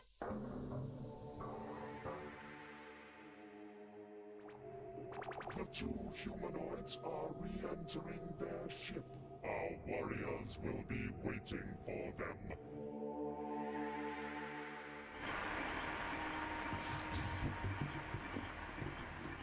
You know it won't be long before the entire cyber crew are revived. And that means we'll be in trouble. Stand by. I'm opening the inner door. Look out, Cybermen! Resistance is useless. Diva, your gun!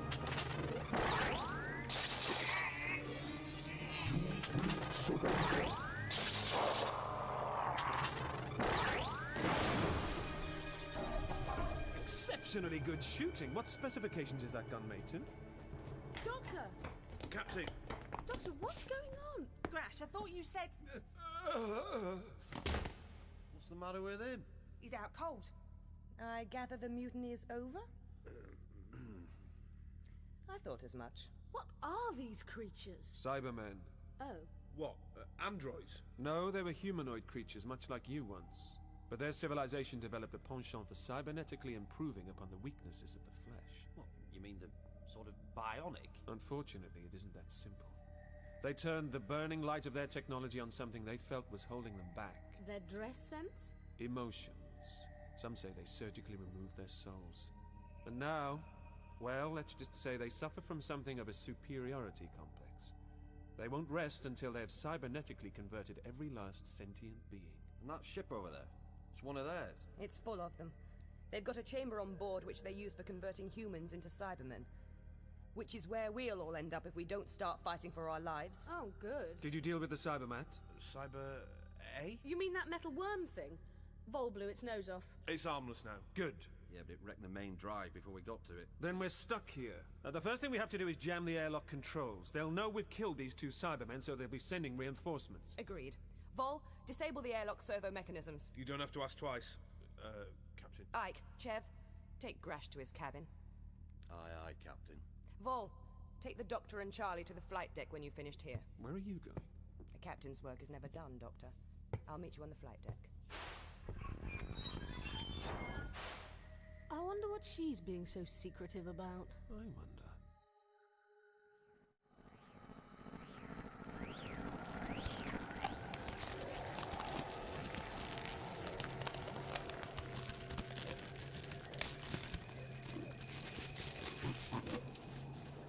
A force has been assembled, leader. They must board that ship. The humans are to be captured for conversion. Contact has been established with the Cybermat. It has sustained considerable damage and has lost offensive capability. It will be programmed with new instructions. So you two know Ike, don't you? What makes you say that? Oh, that stuff he said in the engine room about his, sideline. He's scared of you, and he'll have told Grash, which means you're in trouble. We're all in trouble, Vol. Far worse trouble than can be generated by any petty criminal circles in which your friend Ike circulates. Petty? Oh, you must be joking. Oh, don't get me wrong, I keep my nose clean, but I know what goes on. And if you get on the wrong side of Grash... Letting your mouth run away with you, Vol. I was just explaining to your friend here that I'm not interested in your criminal activities. Which is why we haven't told the Captain about your little business enterprise. What are you interested in then? Who are you people? Just think of us as the ones who are going to get you out of this alive. Isn't that right, Doctor? Thank you, Charlie. And all we're interested in is some information. You can try asking. Where's your captain? The security scan shows... Oh, interesting. She's in the ship's computer command module. Really? Tell me about her. Command clearance verified. Search parameters accepted. Initiate search. Database now searching for files. Search complete. Recognition. Dr. TARDIS. Intriguing. Do tell. So basically, you don't know much about her at all. Why should we? Precisely. What do you mean? Nothing. She seems a bit, well, not like the rest of you. Yeah. What are you insinuating? No, she's got a point. I know what you mean. Never a hair out of place, spotless uniform, and look at us. People who work on scrap ships. Well, we have a scrap ship sort of a look about us, don't we? Yeah, you mean a scrap ship sort of smell. That's what my missus always said. Until she gave me the elbow. Yes, there's certainly something about our diva. And that gun of hers. Now that is a really classy piece of work. I've never seen anything like it. On top of which it seems to have been specifically designed to kill Cybermen. Are you sure? Well, it takes a lot to stop a Cyberman. Yeah, our guns didn't work. And yet she can knock them down with virtually one shot. Ike, this command access only computer file which locked you out, can you show it to me? It'll set off the alarms again. What, with more than half your electricity on the blink? You got a point there. And besides, I'm rather a dab hand at this sort of thing. Well, let's have another gander. Told you. No, it's not that. It's a security scan. Someone's trying to break through the airlock. Cybermen, I'll warrant. Nah, they'll never get in. I jiggered the servos. Oh, I assure you that won't stop them. Ike, call the captain. We'll need that gun of hers. Right. The rest of you, come with me.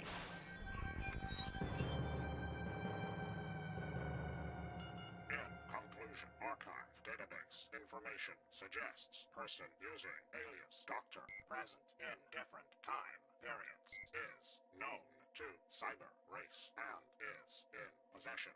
Specialist knowledge concerning cyber race. Fascinating. Options? Damn. Captain Jansen. This had better be good, Ike. Cyberman, trying to break in through the airlock. The doctor says we'll need your gun. Does he? All right, Ike. I'm on my way.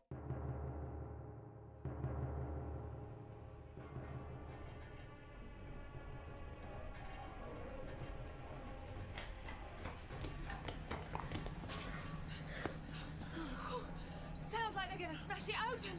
How very unsubtle of them. Oh, any ideas, Doctor? Thinking.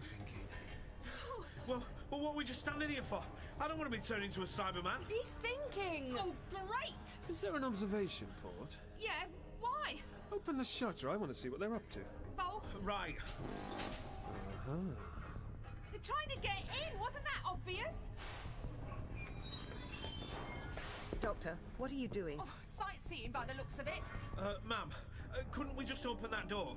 Then you could just blast them with that fancy gun of yours. Have you seen how many of them are out there? Look! Oh, God. If she were to miss just one... Whatever! Look! They're going to be through the airlock door any second now, so we better do something and fast! Oh dear. They've done it. What? They've opened the outer door. They're coming into the airlock thing. Right, everyone back. When the inner door opens, all of you open fire. Aim for their eyes. You may be able to disorientate them long enough for me to pick them off one at... Doctor, what are you doing? Doctor? What are these emergency controls for? Outer door, Jackson. Good. With independent battery power too. Excellent. For use in emergencies only. Yes, that should do it. What are you doing? That'll just let them Charlie, they're already in the airlock. But if I jettison the outer door, they won't be able to close it behind them to effect repressurization. So, they don't need air. Ah, but we do, and it's us they want. But if you blow the hatch, we won't be able to use the airlock again. How will we get back to the TARDIS? Charlie, if those Cybermen get in, we'll end up not caring about the TARDIS. We'll be either killed or turned into Cybermen. We've got to take this one step. They're closing the outer door. Which button do you think? The big red one? Do it, Doctor, do it! Shucks away! What are they doing now, Vol? It hit one of them right on the head. The others are just standing there. And that's where they'll stay. At least until their orders change. I don't suppose you have any tea on this ship, do you, dear? The Cyber Force cannot proceed without depressurizing the human ship. Instruct them to await further orders. Has contact with the Cybernats been re-established? Yes, leader. It is awaiting instructions. Then there is another way.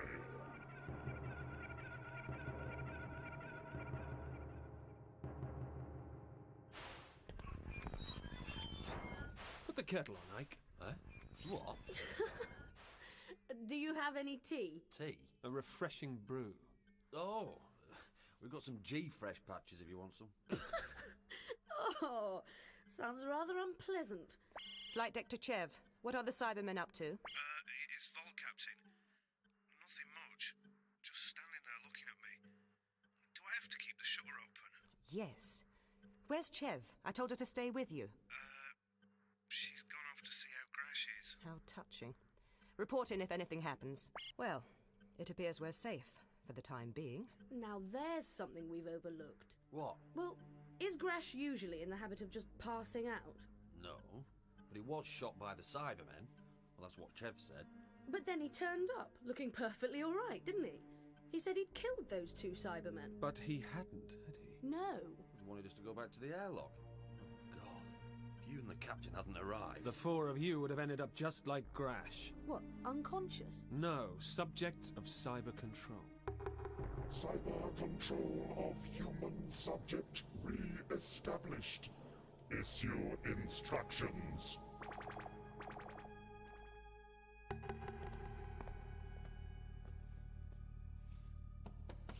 Grash?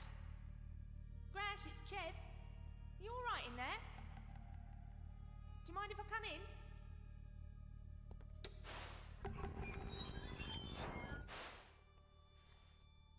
Grash?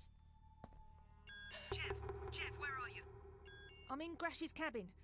I wanted to see if... Is he there? Well, no. Has he taken his gun? Well, it isn't here. What's the matter? Frightened he's going to take command again? Listen to me, Chev. The Cybermen have control of his mind. They what? When we killed those two Cybermen, their hold over him was broken. That's why he collapsed. But they must have reactivated him somehow. I'm picking up someone heading for airlock reception. Stand by, Chev. Ike, alert Vol. Vol! Vol! All right, keep your hair on. What is it? You've got trouble. The Cybermen are controlling Grash and he's heading towards you. What? Chev, tail Grash. Tail? What do you mean? How? Head for airlock reception. I'll try to intercept him before he gets to Vol. The rest of you, stay here. Aye, aye, Captain. Well, she's certainly in her element. Aye. Almost as if it were her job. Now, time for a little investigating, I think. Let's have a look at that command access-only computer file. You're a nosy beggar, aren't you? Oh, he hasn't started yet. The Cybermat is transmitting schematic information. Analysis. It is possible to create a secondary airlock aboard the human ship by sealing off all the entrances to the reception area. Then that is what our human subject will do. He is responding to instructions. Send the Cybermat to assist him. Its weaponry has been destroyed. That does not matter. It is now programmed to induce cyber control. Any luck? More than judgment, it's proving quite stubborn. I told you. It's a Garazone Space Patrol report. Look, maybe it'd be better if you didn't... Interfere, it's my speciality. Aha! You're in! And this is when the fun really starts.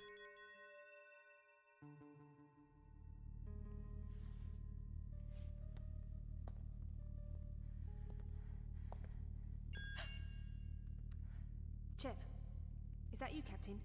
Yes, I'm in position. Any sign of Grash? No, but...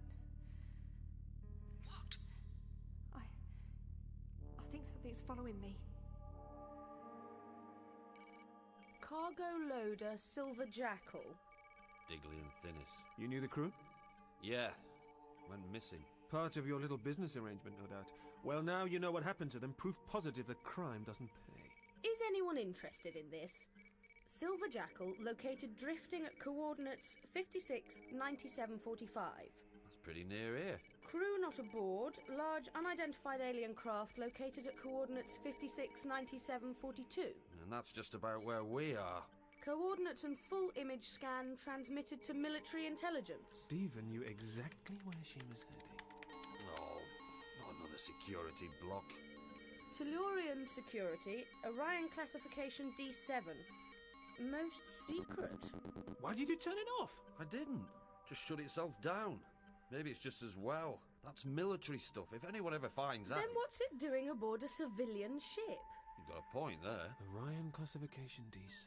What is this Orion business? Grash mentioned it earlier. He said he thought we could be, androids from Orion? No chance of that. There aren't any androids outside Orion. That's what Diva said. Why?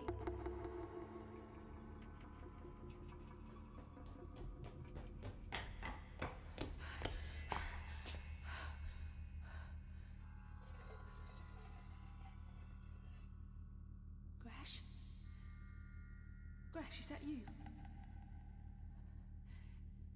Grash? Grash? Are you there? Oh my God.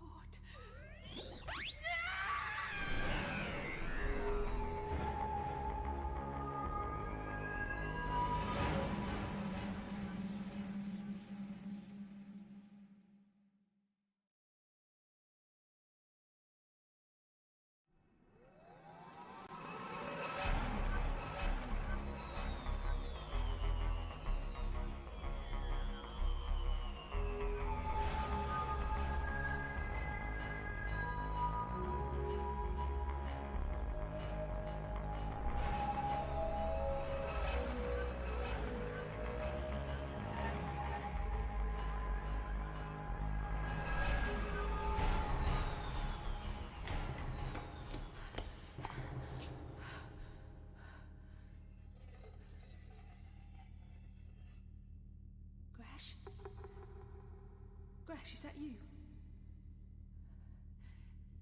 Grash? Grash, are you there?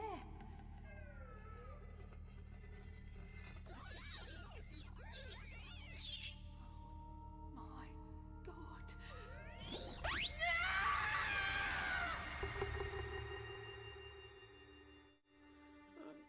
If memory serves, androids and genetic constructs were outlawed, weren't they, Ike? Memory? Everyone knows that. Yes, yes, of course.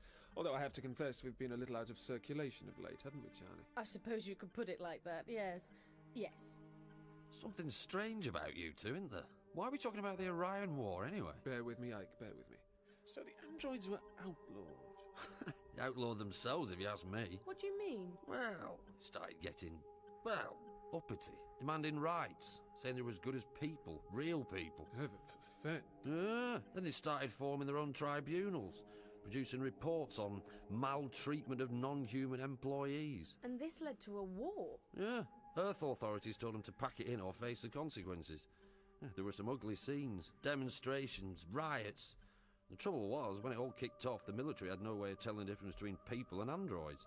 All sorts got killed. No way of telling. Interesting. Isn't that the point these androids were perhaps making? Huh? Why is the war in the Orion system? Oh, well, they gave up trying to get the rights, so the lot of them up and left moved to Orion. That's where most of them were made, anyway. Weren't there any humans in the Orion system? Oh, yeah. But the androids gave them an ultimatum. Stay and accept androids as equals or leave. Most left. Some stayed. Of course, this was against the Galactic Charter, and that's how the war started.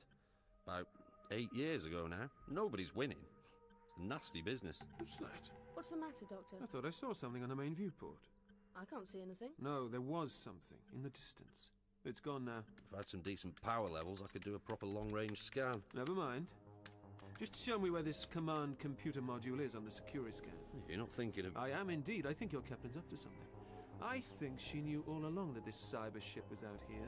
But I need to know what she's up to, and I think that's our only chance of getting out of this situation alive. Remember, she went straight to this command computer module at the earliest opportunity. So that's where all the answers are? I think so. Ah! There it is. Won't be long, Ike. Sit tight. Come on, Charlie. I hope you know what you're doing, Doctor. But I suppose it's a vain hope. Hello? Flight deck? Ike, have you heard anything from Chef? No. I've lost contact with her. Can you see her on the Secura scan? Oh, dunno. I've got 2 figures closing on you. What? Can't you get the main lights working? Not without a complete repatch. There's something else registering. Sounds like that cybermat thing. It must be active again. That's all we need. Come in, Vol. Vol, come in. Captain? What are the Cybermen up to? I was just going to call you, ma'am. They've attached some sort of gadget to the other side of the inner door. They must be planning to create a secondary airlock. A what? Vol, get out of there. Follow my signal. Get to me as soon as you can. I think I'm going to need your help. Oh, blimey.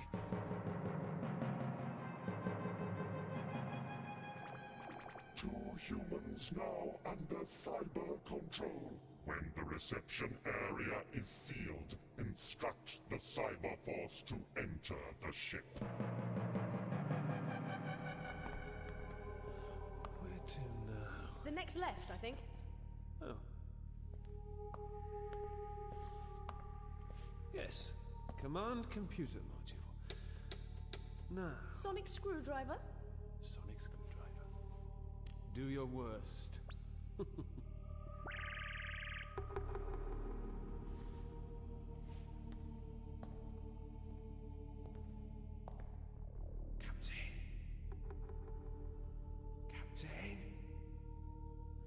Captain, it's Vol! Oh, dear. Over here, idiot. Keep your voice down. Sorry. Any sign of Grash? No. I think he's playing cat and mouse with us. Ike? Give the doctor a gun and send him down here. We'll spread out and check the rest of the corridors. What is it? He's gone. Where to? Don't bother, I can guess. Vol, sit tight. I won't be long. But where are we? Oh, I see. Great.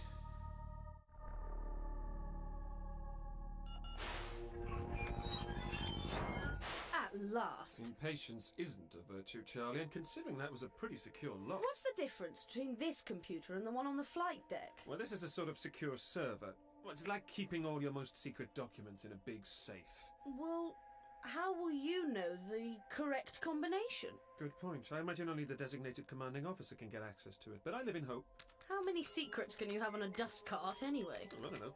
Payroll, disciplinary records, maybe? But I have a sneaking suspicion we may find more here. What's that red light? Infrared scanning beam. Must identify by visual analysis. Then we're in trouble. You have been identified as the Doctor. Have I now? It knows you. How? Seems Diva's been gossiping about me. Vol! Oh! Blimey, Chev, you frightened the life out of me. Any sign of Grash? I'm not sure. I think I've found something. Back here. Come and look. Well, the captain told me... Just here. Look. Hey, it's that cyber thing. I thought it was... Security breach is in progress. Alert, alert, alert. Yes, yes, don't you worry about it, old thing. Oh, sorry about that. Sounds like you're murdering it. I'm just trying to convince it that because it knows me, it has a good enough reason to tell me everything it knows. Makes sense, doesn't it? Let's hope it thinks so.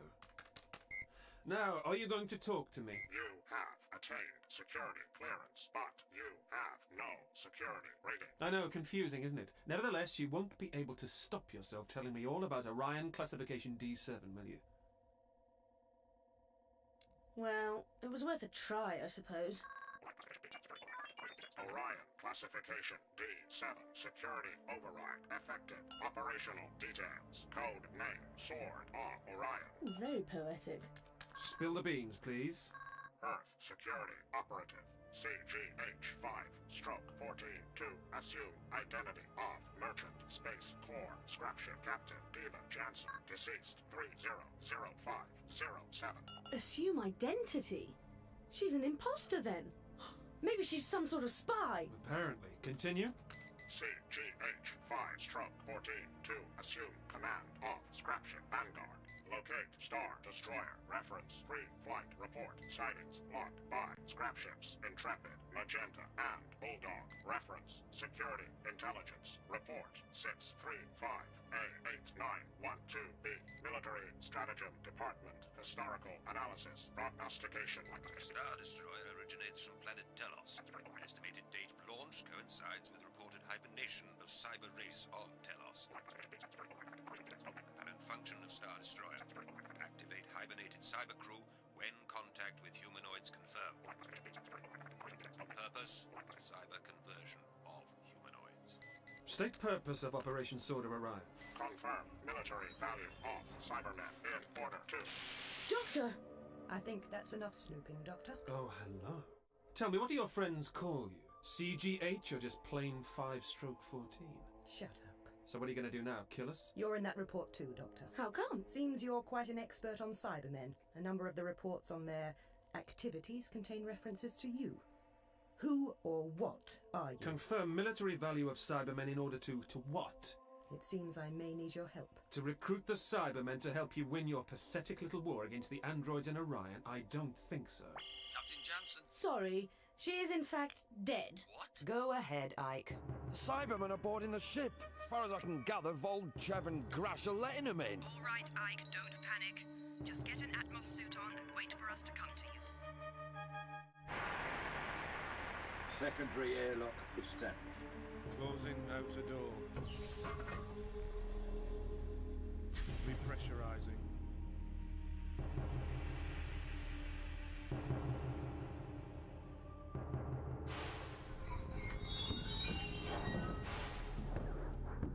You three will be taken to our ship. Put on these support suits. We understand. Cyber Control reports that there are 4 other humans aboard. The captain, the pilot, the doctor, and the girl. They must be found and captured.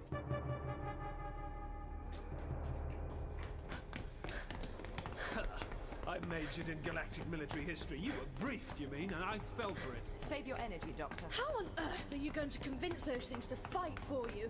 Sounds like a ridiculous idea. Precisely, Charlie. You're playing with fire, CGH. Don't you realise that? You can't tame Cybermen. I'm fully aware of what the Cybermen intend for us, so I suggest you concentrate your famous mental abilities on devising their destruction. Oh, the mission's over, is it, CGH?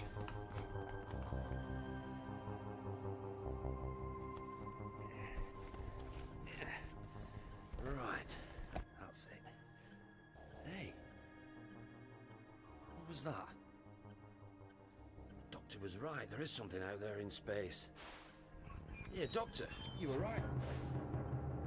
No. Resistance is useless. Now look, just keep back, right?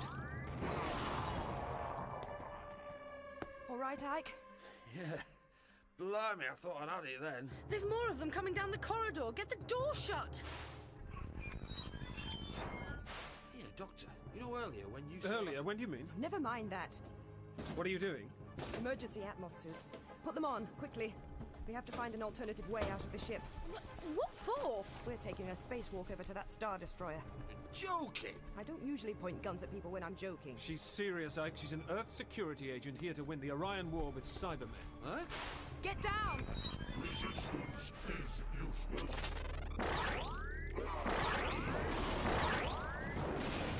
It's obvious the Cybermen know where we are. Looks that way, doesn't it? Our only hope of survival is to get off this ship.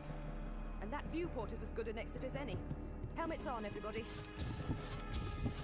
Charlie, hold on to something. Tight! What's she gonna do? No, you're not gonna...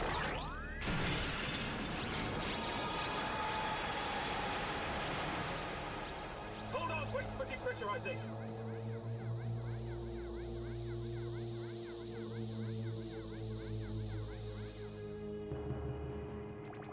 Leader, an explosion has caused a pressure leak in the forward compartment of the human ship. The humans will have been ejected into space. I am unable to detect them.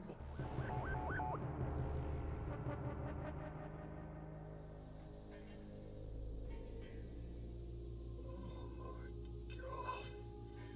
It's years since I've been in zero grav. The Cybermen don't seem to be following us. I wonder why. Maybe they think we're dead. Or feel dead. But don't they have, you know, some sort of scanner? They'll know where we are, won't they? Keep moving.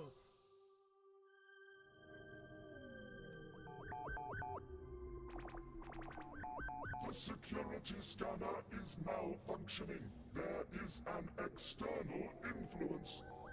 Instruct the cyber force to return. With the atmosphere evacuated from the human ship, any survivors will be forced to board our ship before their oxygen supply is depleted.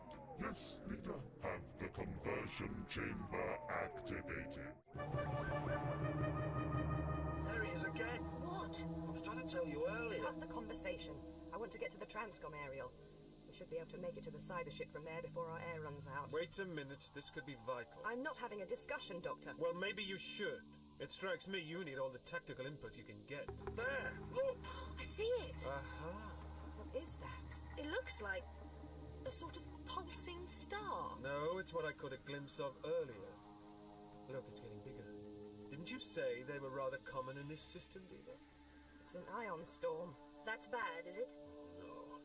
If that hits whilst we're space waltzing... It's some way off yet, but even at this range it'll be making a nonsense of the Cybermen's scanners.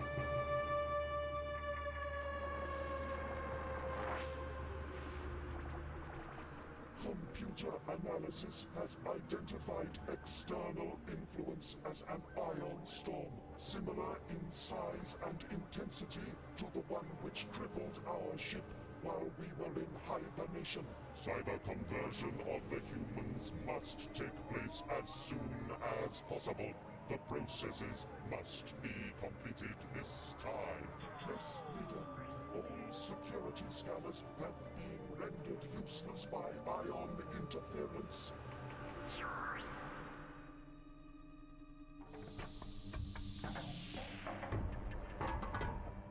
Humans secured in primary conversion pods. Cyber control relinquished. What's going on? Chev, Grash, are you okay? What the hell's happening, Vol? I can't move. Here, let us out. Yeah, let us out of here. You don't know who you're dealing with. I want to speak to your boss. Engage primary phase.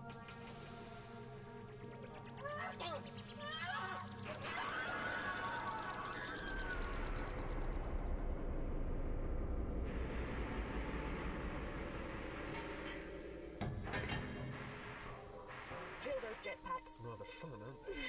Yes. Shut up, you two. Hang on to the hull while I force the airlock mechanism. Won't the Cybermen have that thing alarmed? I'm afraid that's a distinct possibility. Then they'll know where we are. Yeah, you're right. Captain, Can you think of another way in? Have you looked at your oxygen gauges? Just shut up and follow me.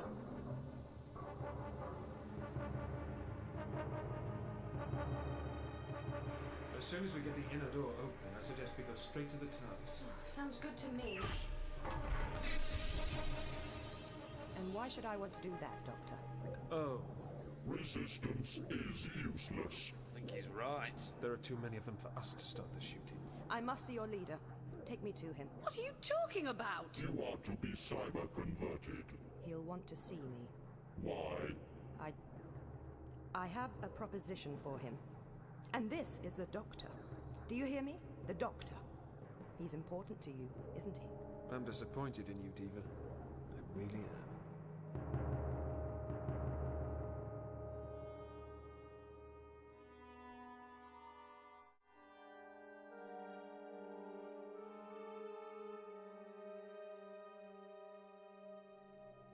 Funny feeling we're not going to get out of this alive. All right, nobody panic and nobody make any sudden movements. We don't want to make them nervous, do we? Them nervous? They're about twice my height and there are about 20 of them. I'm really worried about spoiling their day. That's the spirit, Charlie. Diva, I hope you know what you're doing. Do you? We have computer records of your involvement in our affairs, Doctor. How entertaining. I love the happy endings, don't you? We have orders that you should be returned to Telos for brain analysis. Oh, yes, of course. Know thine enemy. Are they expecting you back home? I thought they were all asleep, packed away in their ice tomb, as much as you were. Our return with a new cyber army will trigger the revival of our race. And just remind me, when exactly will you be getting home? Only I thought you seemed to be somewhat adrift here. We will return. With no engines and a ship devastated by iron storm damage. I admire your optimism. We possess the superior intellect. It is logical that we will find a way. Good old logic, the last refuge of a cybernetic scoundrel. Which is where I can help you. How can you help us? By offering you an alliance. Primary phase completed. Prepare secondary phase. Neural integration.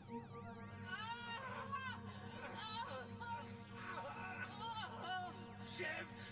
Oh, God! This is it, Mo. No. Digley and Fennis, what did you do to them? It was you, wasn't it? You killed them. Nobody killed my people. You understand? Nobody crashes grass. I've got the Garrison system sewn up. Anything happens, it goes through me. Listen to me. You filthy, inhuman scum. Listen to me! I can have a contract out on you at the click of a finger! Your history! The lot of you! Your history! This human is experiencing emotional trauma. It is unsuitable for conversion. Terminate it. Your history! History!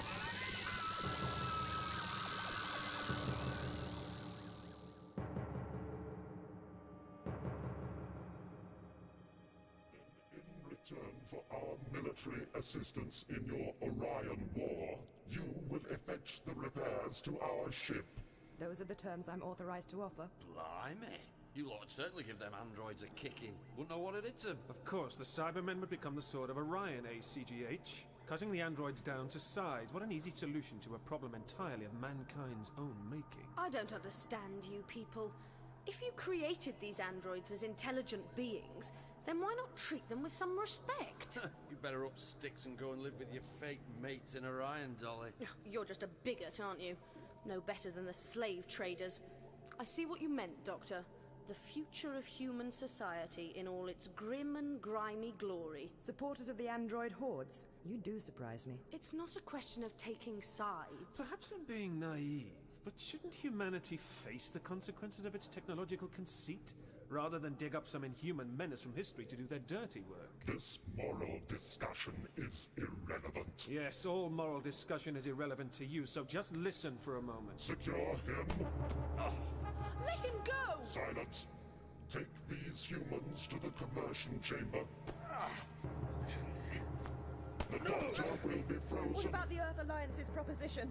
It is meaningless. Listen to me, I have a counter-proposition. You have a proposition? Something a little more practical and logical. That is not possible. You are emotional, weak, inferior. And we're all about to be blasted into oblivion by another ion storm. Perhaps it's the same one come back to finish the job.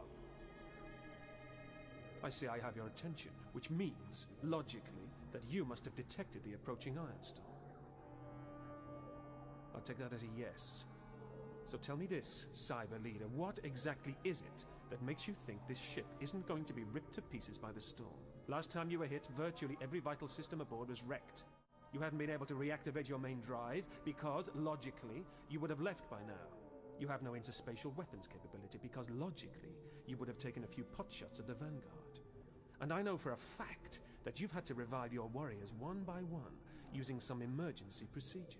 I think you've got him, Doctor. You don't know if you can survive the storm or not, do you? The matter is uncertain, but there are no other options. Blind faith! That's what you're relying on, isn't it? Blind faith. Very logical. Your proposition, Doctor? Take advantage of my irrational emotional ingenuity.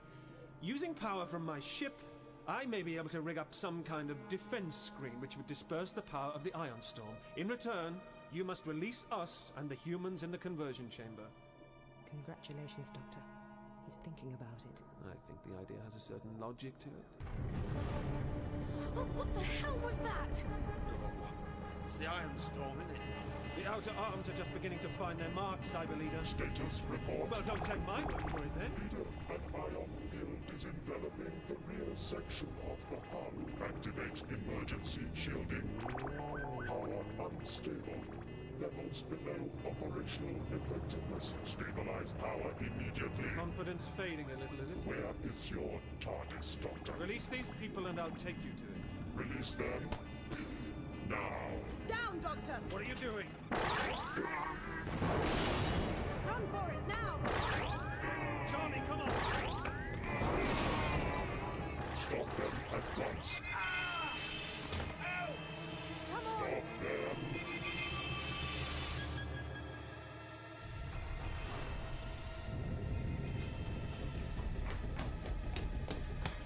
What about Ike? Diva, we must go back for him. We can't save him now.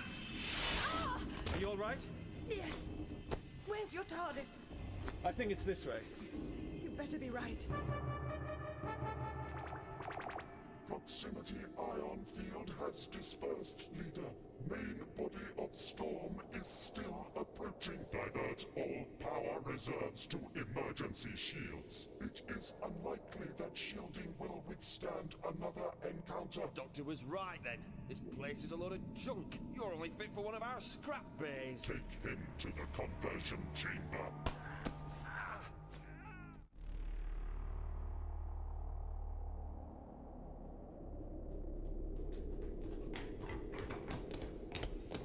Doctor, it's the TARDIS! Do you think it's safe to go in now? Only one way to find out. Diva, I need my tracker. Do you have it with you? You're not all right, are you? Let me see that wound. Keep away from me. But you're hurt. He was only trying to... Blood almost looks real, doesn't it? What? Unfortunately, the sensation of pain is real enough. A safety mechanism, I believe. Let me see that wound. It's fibrous nerve tissue. You should see the factories in Orion where they weave the stuff. You're an android. I had you fooled, didn't I? But that's the point, isn't it? What's the difference? What are you doing? Injecting bonding fluid. Running repairs. Then you're not here to do a deal with the Cybermen. That wasn't even Earth Security's intention. History has taught them not to trust the Cybermen. I was buying time. Your outrage blinded you. But your command computer stated... I'd already confirmed the military value of the Cybermen. My mission was to obtain details of the cyber conversion process. Those details are now stored here, in my central neural processor. The humans would really go that far? Just to win a war? Of course. Their high command will grab any chance of breaking the stalemate, even turning whole regiments of humans into cybernetic troops. Emotionless, totally obedient, virtually unstoppable. So what's your real mission? The same. But you're a double agent. And the information goes back to Orion for the androids. Correct, Doctor. Perhaps human prisoners of war can be put to good use. Oh, that's inhuman! We learn from our creators. Doctor, the whole place is burning up! Ion disruption! We have to get into your TARDIS.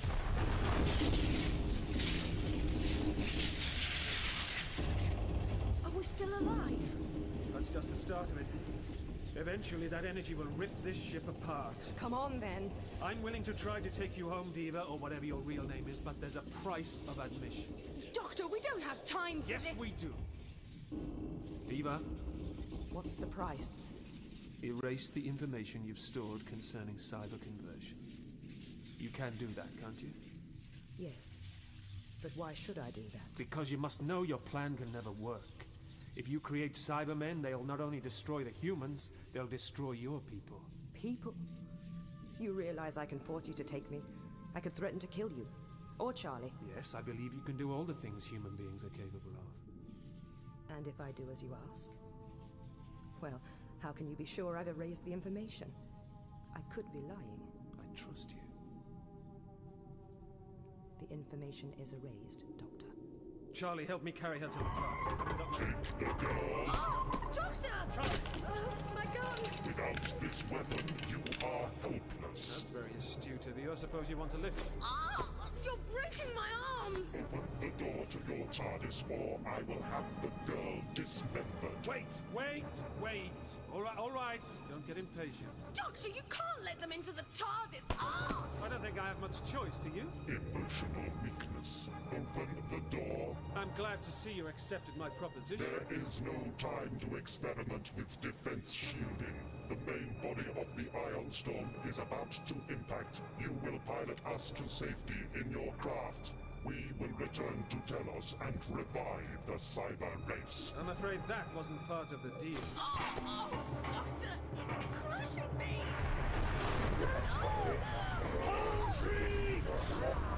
Quickly, get your helmet on! Charlie, where? I can't see you. Ion disruption. I can't. My life support bag. Charlie! Diva, what are you doing? Charlie!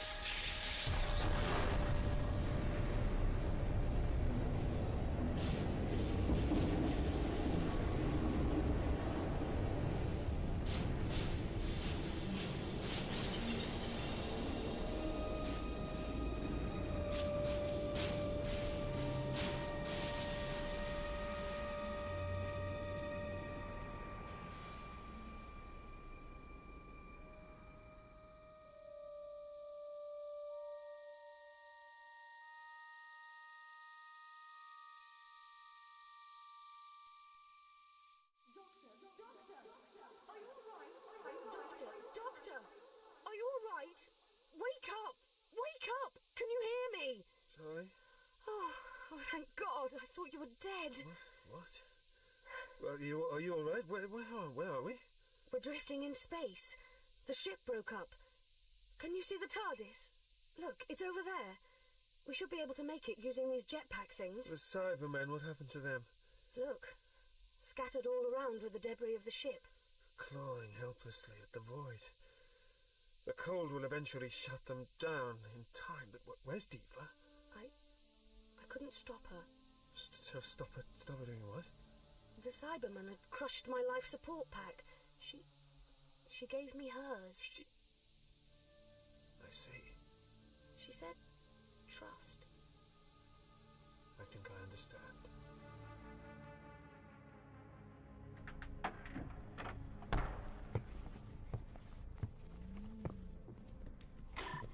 Repressurizing.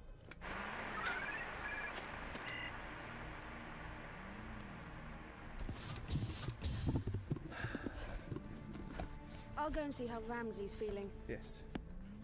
Yes, I'll join you in a moment or two. Who knows, maybe the release of temporal energy helped him? Now... You're looking for her, aren't you? Diva. Yes.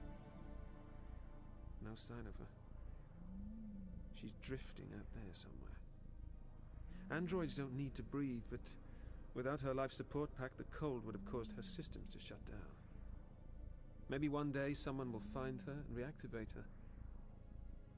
Are you all right, Doctor? It's ironic, isn't it? In many ways, the Cybermen are arguably more human than Diva. You mean because they were once human? Perhaps. But they tried to improve themselves, didn't they? The Cybermen. But as it turned out, they got it wrong. Made themselves into, well, monsters, really. Whereas Diva, it's almost as if she took what we humans had given her and improved upon it. We humans? Is this where you start getting all superior and mysterious with me? No. This is where, at last, I get to put the kettle on.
Exactly what you call grateful, are they? They should thank us. All we've done is start a bit of a revolution. Unshackled the underdog, stirred them up a bit. Haven't we? Doctor? I was saying, Doctor, we've tried to help them and now they're shooting at us. That's often the way. Are you alright? I was just thinking, how about a trip to Venice, Charlie? What? Look, we're in imminent danger of being shot to smithereens and... I just fancy that you popped into my head for some reason. Run, Doctor! They're not exactly grateful for my help, are they? I just said... Why do I bother? Are people ever? Yes, sometimes. Oh, good for you. Now how about getting us away from here before they tell us outright how pleased they were for freeing all their slaves and closing down their weaponry installations? That's what I'm trying to do, Charlie. I'm attempting to save our necks, find the TARDIS, and plan our next trip all at the same time. I think I'm overextending myself. I rather think you have. This way. There she is. There she is. Bright, bold, beautiful, and bright blue, waiting for us. Now, where's the key? Will you hurry up? It's in my shoe, of course. Charlie, quickly inside. And as for you lot, I don't carry weapons. I don't need them. And I must say, I think you treat your visitors here in a very shabby manner indeed. I'm glad I've managed to... Doctor, get in!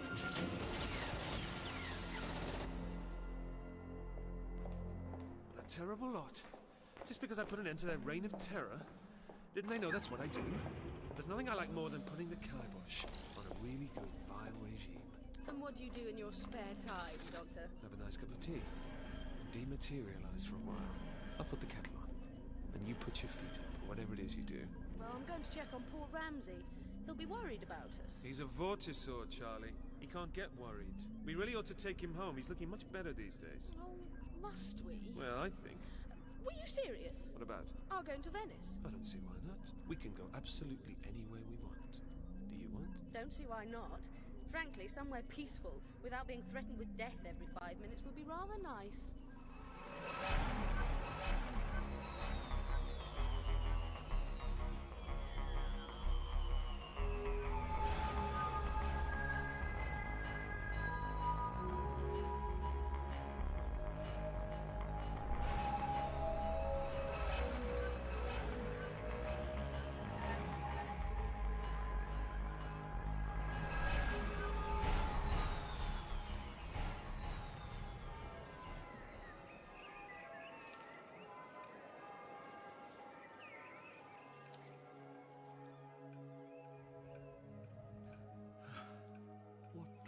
Take to bring her back, Churchwell? I really don't know, Your Grace. I'm not sure she'd be keen. Isn't that what we all want? Wouldn't that make everything worth it? Perhaps. You think not?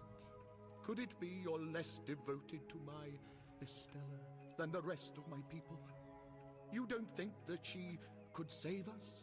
I do not think anything could save us, Your Grace. Just as well. Salvation is, I think, such a dull and worthy concept. But to see her again... Oh, when I think of when we first came to this city, they made her such sumptuous gifts. I knew they had all fallen in love with her. We alighted at the Rialto and proceeded to San Marco, and they lined the walkways and canals to see her pass, just to see what she was wearing.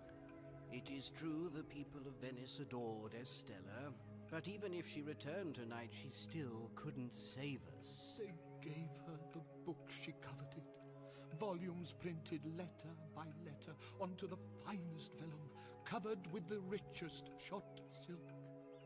She returned laughing one day, and our servants were carrying her spoils, 24 crates of fish and fruit and wine, and 100 weight of church candles. Sir, this dwelling on the past, it isn't good. This was over 100 years ago. Soon there'll be nothing left but the past, Churchwell. Tell me she'll be back before the end. Tell me she'll be here. I'm not so sure I'm keen, actually. Of course you are. You said that we could go anywhere. Venice always sounds something of a gloomy place. Didn't you go there on any of your travels? Well, they weren't really travels. You said you were a traveller. Well, it's certainly what I'd like to be. Father wasn't keen on me striking out by myself. Well, you can see the world now, anyway. With you to protect me. I'm sure my family would be suitably mollified. I'm sure they would. They'll be shocked, I'm sure, when you eventually take me back. Yes, they will, when we go back. What's so special about Venice, anyway? It's magnificent and charming and often quite silent and sinister. Last time I watched the lights spilling from palace windows onto the Grand Canal, and all the stars looked like they were trapped underwater, bursting to get out. This place is gloomy enough. And you get all these people swishing past in their gondolas, gorging themselves on fruit and cakes. The whole place lights up wonderfully at night and looks new. In the morning it's all desolate and ruined. Couldn't you do something about tidying this place up? The TARDIS? What's wrong with it? For a really futuristic ship, what you ought to have is gleaming white surfaces and bright flashing controls and... I mean, it's the 1930s now, Doctor. This place is like something out of Jules Verne. It might be the 1930s to you, Charlie. For me, it's nothing of the kind. And which decade is it for you? You've been a little evasive about that. You can't shock me, you know. I've heard enough outrageous things by now. Which decade? All of them. None of them. I don't really know anymore. We're about to arrive. When? You were talking about the early Venetian Renaissance before, when you were muttering and fiddling with your coordinates. You made the 16th century sound entertaining. Have you managed to find it? No, it's the 23rd century. So it isn't the Venetian Renaissance then? Not really, no. Good. That's not so good. It isn't what you'd call the best time to drop in on Venice. Why, what's wrong with it? There's not a great deal of it left. Tomorrow morning. I can't stop myself from hoping that tomorrow morning I'll see her again. That she'll come walking back into the palace, as it too late to say I know what a fool I was? It is really, sir. I gambled on the one thing I had no right to. I can still see the look in her eyes at the second I made my stake. Neither she nor I could believe I'd bargained on the only thing I could never replace. She looked so hurt, and then that look hardened. I had betrayed her in the only way she could never forgive. Of course she had to curse me. Of course she had to curse this whole city. It isn't her curse. This place would die even without Estella's intervention. Ah, see, my dear, how corrupt we are. When even my servants contradict me. Contradict me again, Churchwell, and I will have you skewered. Oh, I'm sorry, Your Grace. Estella, my people are waiting for me. They need their count to watch over the last of their revels. They are expecting me, I think, to deliver them from your evil.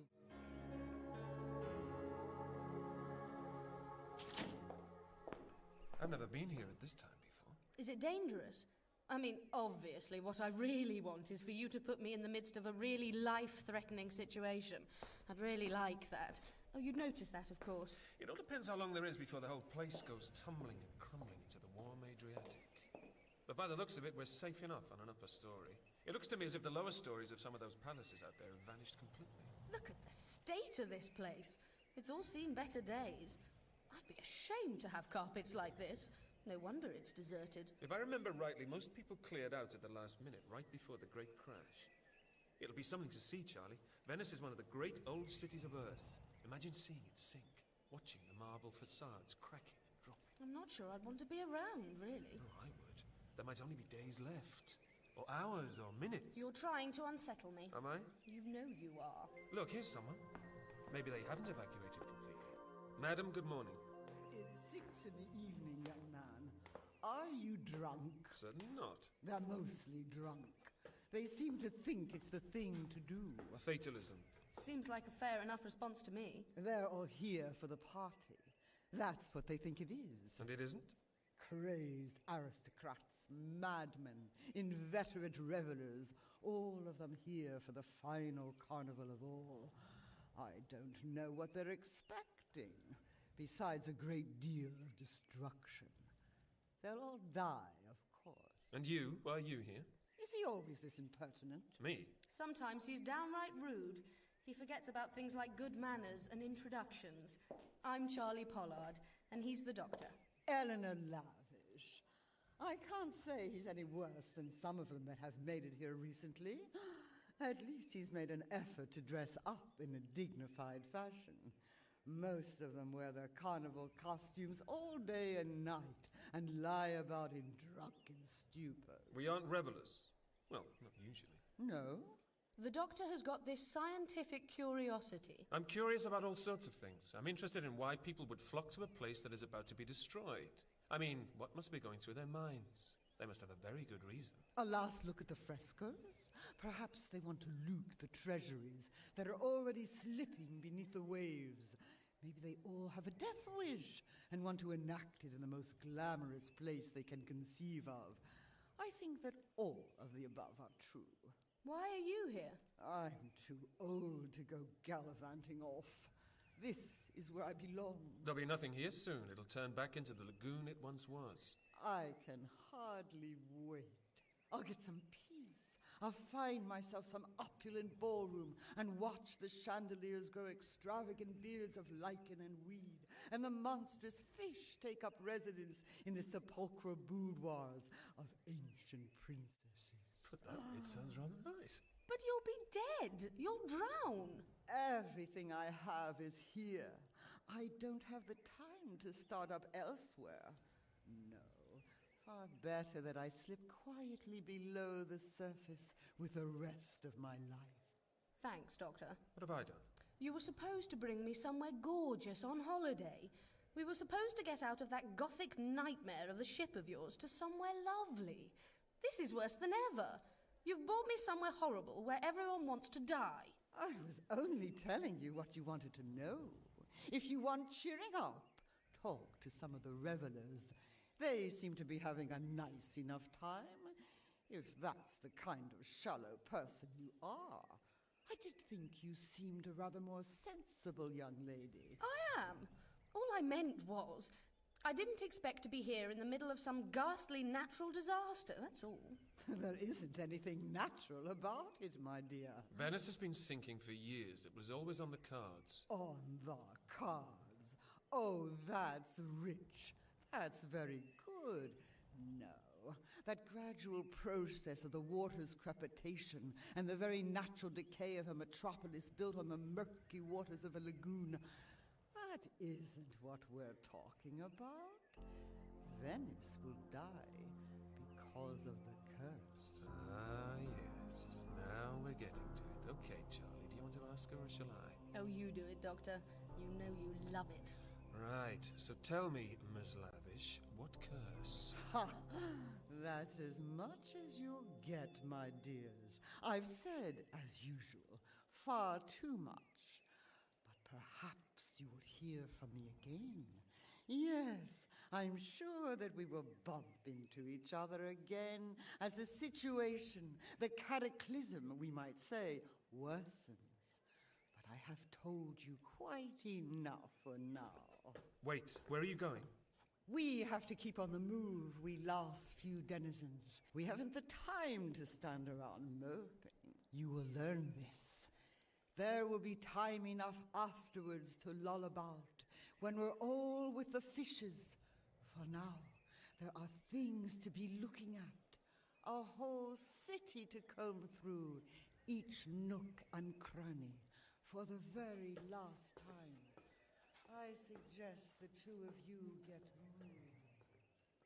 She's crazy. She's completely out of her tree. Riddled and mildew is the stone and wood and everything else around us. All of it rotten and senseless. Thank you, Doctor. Oh, come on, let's get out of here. You heard what she said. There's a party going on out there. A last desperate carnival. One really fantastic apocalyptic knees up. Would you consider missing that for all the world? No, I don't suppose I would. Let's go then, Charlie. I want to have a good old poke around. And what we need is transport.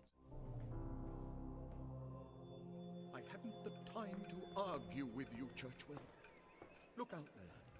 They're swarming in the streets. They're massing in the hundreds in their gaudy finery.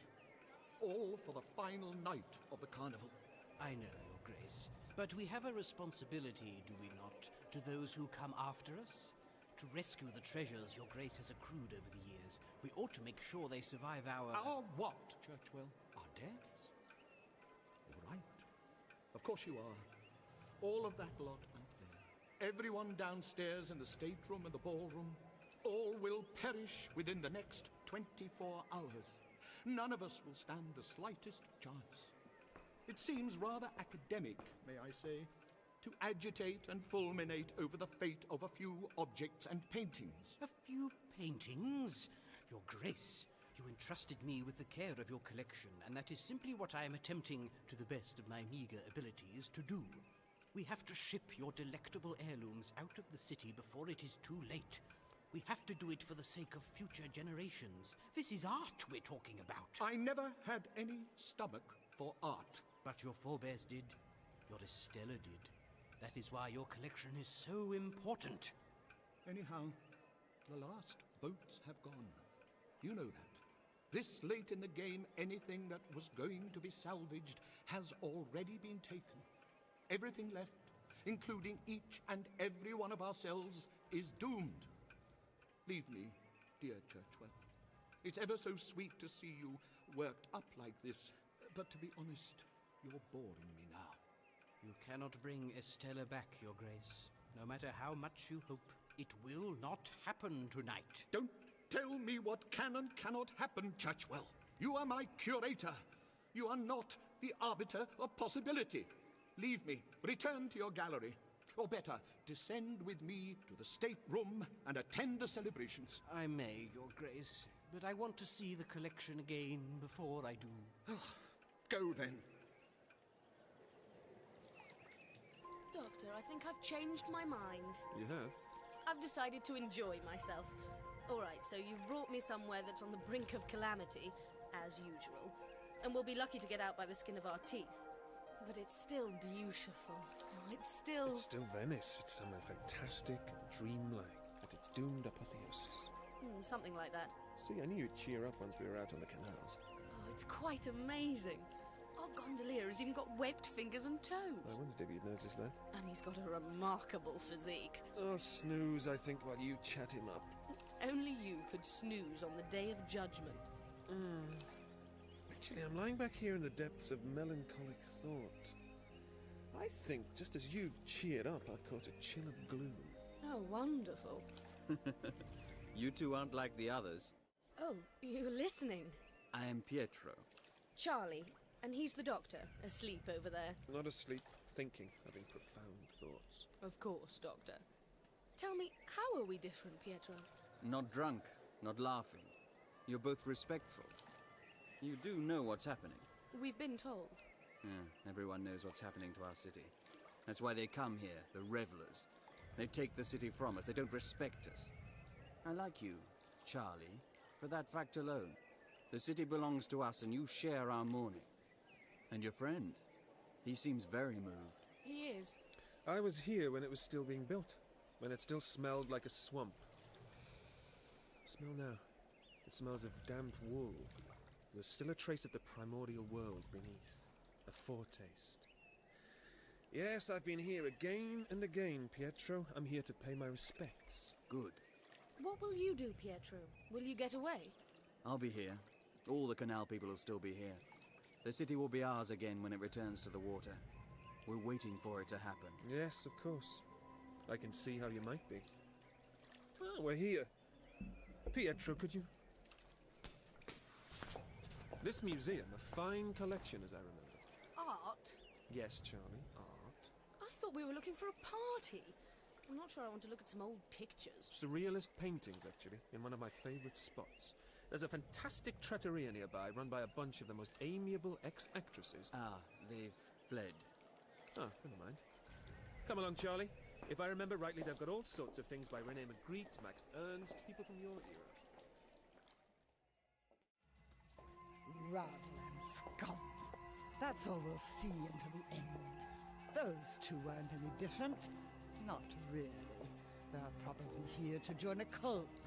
They probably are a cult, all by themselves, expecting the place to rise to its former glories, all of its own accord, magically. There isn't any such thing as magic, Doctor, Charlie. Nothing is going to happen here. The pattern is set, more's the pity.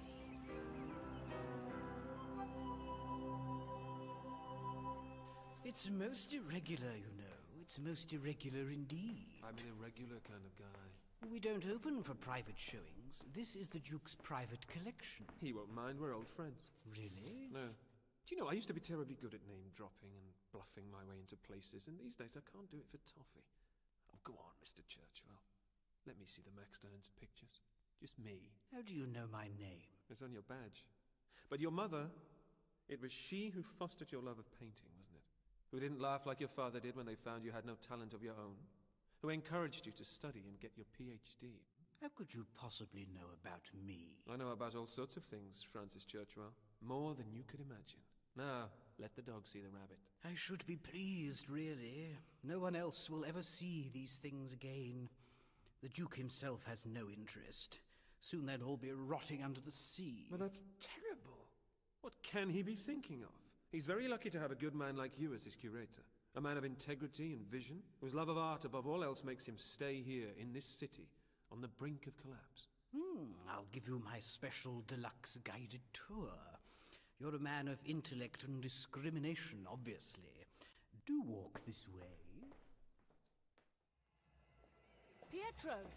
Ah, you left your doctor friend. Looking at his paintings, is he? I wanted to talk to you more. I want to know more. You're curious, Charlie, but we gondoliers aren't really meant to speak with revelers. It's always been like that. I don't care. I'm no snob. Where can we go to talk? Well, it's too open here. There is a place nearby where my people rest. Quickly, come with me. What's the hurry? Look, them. Who are they? You don't want to get caught up with them, Charlie. Best keep away from that set. They're the cult of Estella. Grave robbers and fanatics. Him at the head, in the black headdress. The one looking so superior. He's their high priest, Vincenzo. A nasty piece of work. Search everywhere, you fools. It must be here on the left bank. We have only hours remaining. It is the last thing we need. And then we shall see. Then we can show them all. Thanks, Pietro. Are they dangerous? They look horrible. You don't want to cross them. Let them go by. Then we'll meet with the others. Search everywhere. Keep searching. Until I give the order otherwise. Search! Search! They've gone. I don't know what they're doing here. People say the cult has its base here on the left bank, but no one knows where. It isn't often they're seen in daylight, parading in their robes. They're certainly up to something. The Duke Orsino's much-prized, reserved collection of unattributed paintings. I had them hung so he could take one last look. They're marvelous. Unattributed, you say? I like this one with all the volcanoes and the foxes running around in their smart little outfits. And this one of the lady in the great big glass jar. That is from the Duke's grandfather's collection. It's criminal, the idea that all of these things will be destroyed. I have given up hope now. When the time comes, I will seal myself in the vault with the reserved collection of erotic etchings. It can't be as bad as all that, surely. Ah, it is good to meet a true lover of art before the end. Why has the Duke lost interest? Oh, all he can be bothered about is the loss of his great love, Estella. Walked out on him, did she? 100 years ago, precisely. I see. She must have been, what do you call it, very beautiful. She was famed and lauded, Venice's last true queen. She left him and cursed this whole city. I'm afraid I don't believe in curses. A rationalist? Not exactly. I just look for the best in people. Why would anyone curse a city where they were loved? If one is betrayed, one is apt to do all sorts of things. Is there a portrait of the famed Estella? I'd like to see her. No portrait exists. I can't believe that. The artists of this country have always loved producing portraits of their famous ladies. I remember Isabella d'Este when she was 19, demanding that Titian do her one, and Leonardo knock out a quick sketch. And then she had Agostino Barbarigo work for years on her likeness. Surely someone painted Estella? Never. She wouldn't have it. Her beauty was ineffable. You sound almost like the cultists, Doctor. They have besieged me for years, as this 100th anniversary of her leaving has approached. They are convinced we hoard Estella's likeness somewhere here, because they worship her in their infernal ceremonies. They believe they have a claim on such an object. Cultists, eh? I don't much like the sound of that. A gang of superstitious misfits, obsessed with bringing her back from the dead. You think she's dead? 100 years have passed. Yet you claim the Duke has lived that long and is living still. That is the nature of his curse. To live 100 years, unchanging, and learn to regret her loss. I see. You really don't know much about us, do you, Doctor? I know one thing. This painting here, I think I've seen it before. The one with the volcanoes and the foxes in overcoats. It's not exactly surrealist. It's simply out of its context. I saw it far from here, very far. You know it shouldn't be on this world at all. Really, Doctor? Come, I think our tour has reached its end. Churchwell, listen to me, please. What if I were to tell you that these treasures of yours needn't perish with the city after all? What if I told you I have the means to remove them and get them safely away? What would you say then? The last boats have gone, Doctor. Only the dregs of us remain here. The exits to the lagoon have been sealed. Nevertheless, I have the means. I have a ship. But you can't It's called the TARDIS. It's trustworthy and watertight, and she's my oldest friend in the world. We'd have heard if there was still a boat berthed here. We would know. Like me, Churchwell, the TARDIS is extremely discreet. And you would help me? Of course. Hang on, where's Charlie? Who? The girl I came in with. She was just behind me. You came in alone, Doctor. I saw no one else. Charlie? Doctor, wait! You must tell me. Where is this ship you told me of?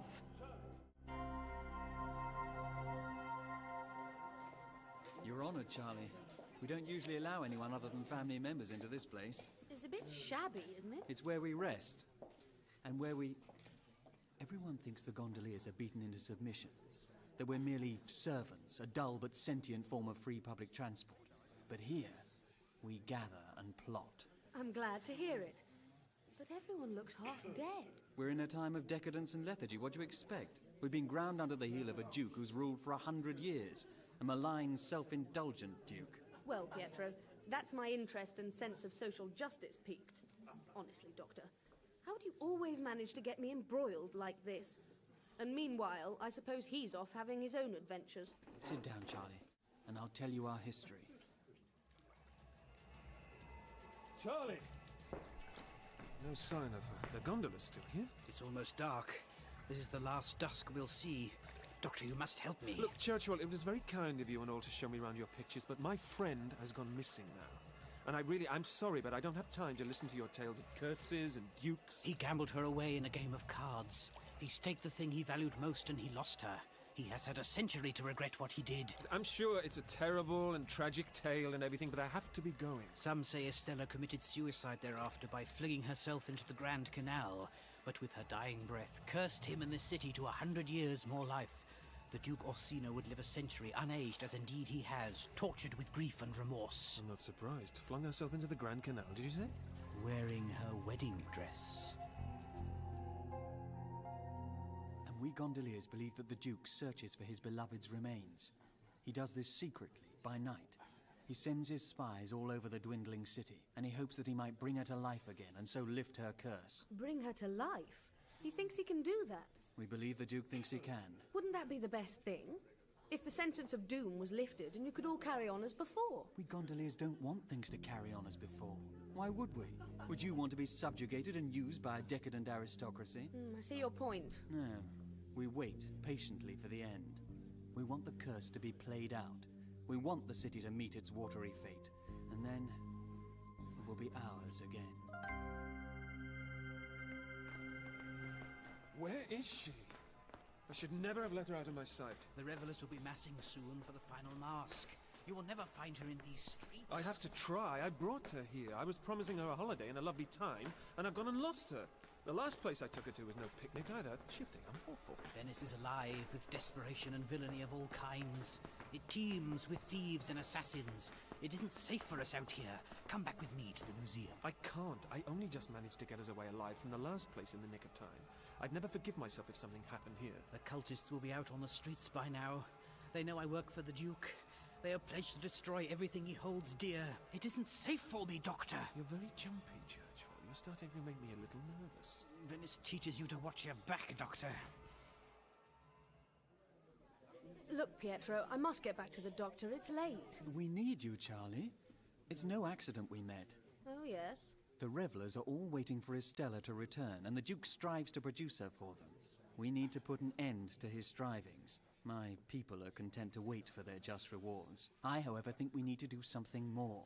And you've come to me, wanting to help our cause. How can I help with that? What do you want me to do? Assassinate him? Go to him. He needs a decoy, someone who can inveigle herself into the palace and his affections. You need to distract him as the city tears herself apart. It would have to be a rather large distraction to make him miss that. We need you to become Estella, reincarnated. This you can do for us. Don't be ridiculous. I'm going. You will do this for us, Charlie. You will become the embodiment of the Duke's beloved. Doctor, oh, I've got palpitations. I'm not up to all this. Tearing off into the night like this. Haven't a clue where we are now. I don't recognize anything. Round here, follow me. Now, my geography's sketchy, naturally. I mean, after everywhere I've been, it would be, wouldn't it? But I've got a fantastic nose for finding my way, blindly, intuitively. Oh. That doesn't look right, does it? It can't be a dead end. We should be back at the canal. I'm afraid the city loops back and alters itself out of capriciousness. The sea fog comes in and corrupts the topography at will. Every schoolchild knows that. Well, maybe if we just double back and... We could have stayed in the museum. It was safe there. I wish I'd locked myself in the vault in the first place. Why didn't you help me, Doctor? Why didn't you bring your ship and help me get my collection away? I'm sorry, it's too late for that, Churchill. Look, the cultists. They've found us. Churchwell, at last. They've got us, Doctor. Now wait, you lot. Don't do anything hasty. You can't reason with the likes of them. So, we have you on the eve of the anniversary of the Lady Estella's death. Can't you see how it was all meant to be? Guards, render them both unconscious, would you? We have you now, and it will be your honor to bear witness to her resurrection.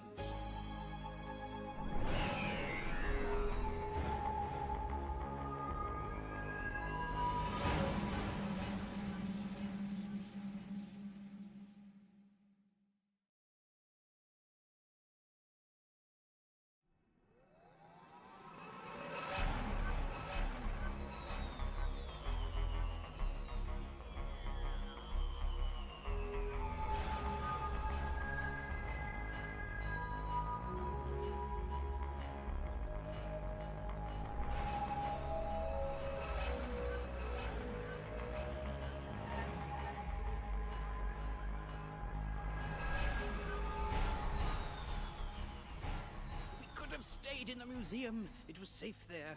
I wish I'd locked myself in the vault in the first place. Why didn't you help me, Doctor? Why didn't you bring your ship and help me get my collection away? I'm sorry, it's too late for that, Churchill. Look, the cultists. They've found us. Churchwell, at last. They've got us, Doctor. Now wait, you lot. Don't do anything hasty. You can't reason with the likes of them. So, we have you on the eve of the anniversary of the Lady Estella's death. Can't you see how it was all meant to be? Guards, render them both unconscious, would you? We have you now, and it will be your honor to bear witness to her resurrection.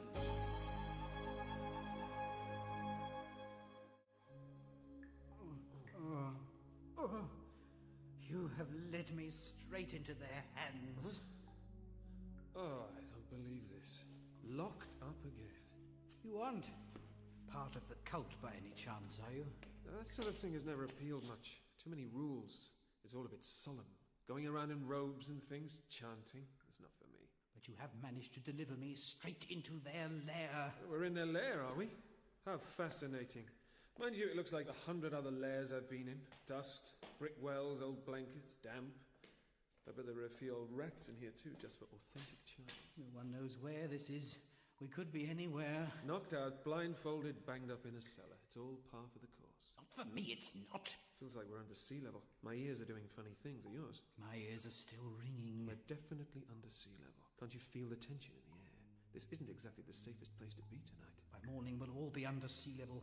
If we don't get our throats slit first. Come on then. I think you should tell me, what are they after? The portrait. They think I know where the portrait of Estella is hidden. But you told me it didn't exist. It doesn't. But how do you convince a bunch of fanatics of that? I see your problem. I wouldn't fancy a crowd like that dogging my footsteps. I've managed to keep out of their way for years. That's why I never went out into the city at night. At least you're confronting your fears now. Why do they want the picture anyway? Would it be worth going to all this bother? It would to them. They're frightfully mixed up in necromancy and arcane lore. They believe the portrait will give them the key to resurrecting the Duke's beloved. They think they can do this tonight. There's a breeze. It doesn't matter if we catch a chill. We'll all be dead soon anyhow. No, I mean there's a breeze coming through a passageway. I've found our way out. You'll never get through that. Yes, you will. I'll help you, Churchill. Come on. Think of it as a whole new aesthetic experience.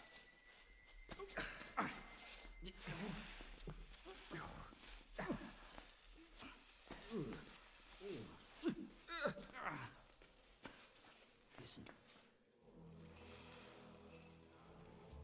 The distant sound of ceremonials. I wonder if they're into sacrifice as well. They usually are, that type. No one is quite sure what they get up to. Then let's go and find out.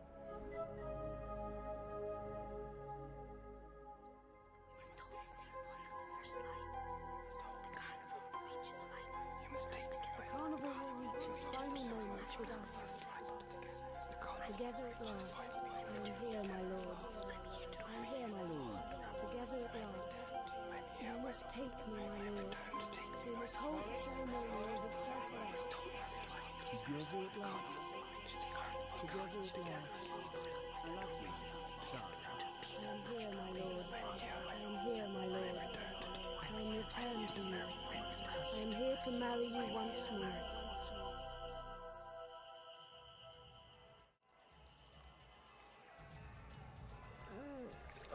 What did you make me drink? Nothing that will harm you. Just something to make you see things from our point of view. I was already sympathetic. You didn't have to drug me. Oh, look, Charlie. Look at the palace, lighting up the canal. The final great ball has begun. What do you think of your gown? Your mask? Are you surprised we peasants can conjure up such finery, even down to the jeweled slippers? This apparel has waited for you, for just this night. We've kept it ready for you, through the long generations. We fished it from the water, Estella's very own wedding dress, and kept it prepared for this night. Thank you, but you needn't have bothered. We're almost ready. Compose yourself now. You have a duke to impress. We are here. Let me take your arm. Can't you smell disaster in the air? The whole city knows this is its last night on Earth. I don't even know what I'm supposed to do. I'll lead you into the stateroom, where, no doubt, the Duke sits lugubriously on his golden throne, surrounded by his giggling lackeys and myrmidons. I'll present you to him, they'll draw back in horror and surprise, and when you see him, you will find the words. You're quite sure of that, are you? Don't talk now. Relax into the drug. They're all so keen for Estella to reappear, they'll seize upon you immediately. You in this dress, masked in this fashion. The very image of his missing beloved. Come now. Follow me. You must take them by my heart. We must hold the ceremonials first.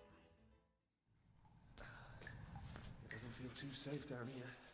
The walls are creaking like they're ready to burst. We're not going to make it out of this, are we? What kind of attitude is that? Of course we are. I've been in much worse scrapes than this, you know. Well, I haven't. I'll just enjoy it. You've no idea. We should have stayed where we were, where they left us. They'll be furious to find out we've gone. In my experience, they never are. In the end, the people locking you up prefer it if they can chase after you. They love it. It provides an excuse for them to come back and rough you up a bit, you know? It all seems hopeless. Existential angst, eh? A bit. It is exciting, though, isn't it? Really, deep down, you must be a bit excited. What? Look, here we are at the very end of Venice. We're being hunted through the night. We're in a tunnel. There are secrets here somewhere, danger and romance. You do this kind of thing a lot, don't you? Most of the time. You're a very strange man, Doctor. Someone has to do it. Someone has to poke their noses into things. Why? Why can't you leave well alone? Because if I didn't, everything would just go on the same. This whole situation with everything just sinking into the water and you lot giving in, it's the perfect metaphor. I can't bear it. You have to struggle. You have to make it better. There's corruption here. There's a whiff of something wrong. And you're the man to sort it out. Every time. You'll get yourself killed. Maybe. You're some kind of neurotic addict, aren't you? Certainly not. I just don't like nastiness and people getting away with it. That sounds a rather, if you'll forgive me, innocent view. That's as maybe, but I'm sticking to it. It's got me this far. Where are you from, Doctor? Really? A place not too dissimilar to here. Here we are. There's an opening. Look at them, Charlie. Feasting, drinking, and below their very feet the water is rising. As far as this rabble is concerned, my people are already dead. What do they care? Pietro, what have you done to me? I have no control over my legs, my whole body. It's like being inside someone else's mind. You have to do this. This Duke, what's he like? A weak man, an indulgent man. He's lorded it over all of us for decades. And you'll just offer me up to him, just like that? I have to, Charlie. My people don't all agree. They think this is foolhardy. But any chance we get, we must grasp it. And you must do this for us. But I've been your friend. I've tried to understand. We can't afford to regard anyone as friends. I trusted you. I don't believe in trust. Why should I? I mean, what am I to them? Just some lowly gondolier, a lower form of life. One fit merely to carry people about the place and serve them. Since when did trust mean anything? You're pushing me into the lion's den. You're handing me over to him. I have to. But I will stay with you. You've listened. You care what becomes of us. But what is he going to do with me? I don't know. What do I say to him? We're near the stateroom. We're almost there.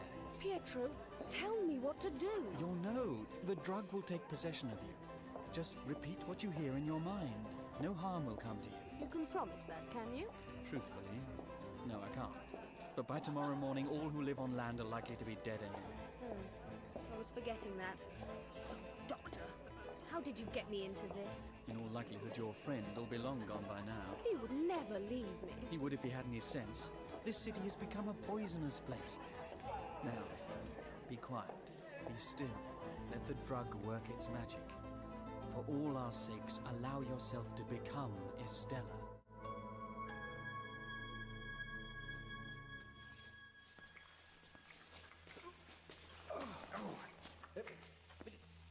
You found us another prison cell. Well done. I'm tired, Doctor. I'm an old man. I expected to die quietly with dignity tonight, not on an assault course in the underground den of a horde of religious fanatics. I don't think it's a cell. Look, it's more like a mausoleum. You're right. This is gold. A golden casket. Tell me that isn't a bomb. No, indeed. Look, it's a clock. Counting down the hours. What have we walked into? I rather think that with my usual combination of insouciance and hapless bravado, I've led us straight into the cultist's holy of holies. Oh, Mother of God! And do you know what I think is in this casket? Don't touch it. Now who's superstitious, Churchwell? You're as bad as that chanting lot out there. It's only a coffin. There's only a corpse inside. Doctor, don't! No, we've come this far. Look what we've found. Now, give me a hand. I want to get this thing open.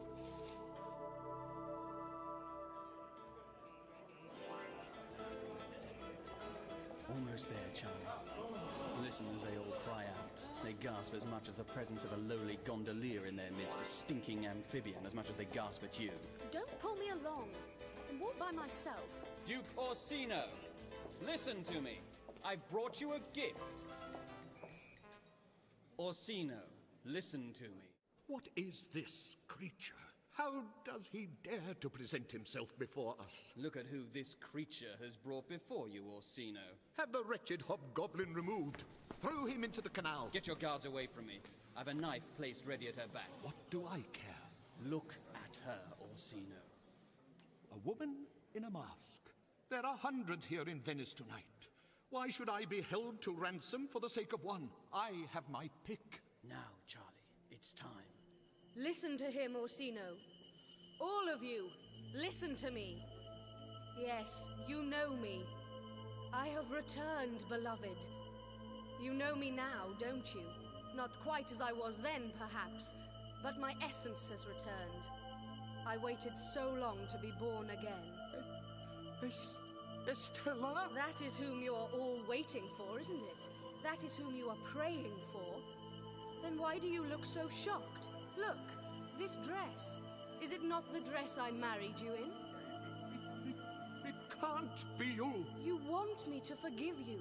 That's why you want me back before you. So I can tell you I don't mind that you lost me in a game of cards like you would a servant or a horse. Be quiet, my love.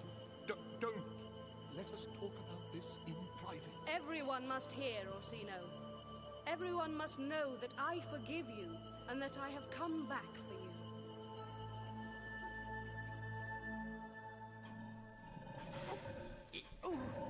I think we should leave it alone, Doctor. One more good shove should do it. But it's her tomb. Yes, it doesn't smell very nice, does it?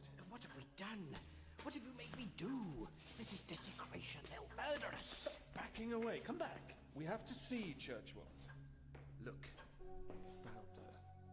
Huh? Are you sure? It has to be. This is like a dream. Most things are, in my experience. Now, take my arm. Look inside. There's nothing but dust inside. Nothing. She's already gone.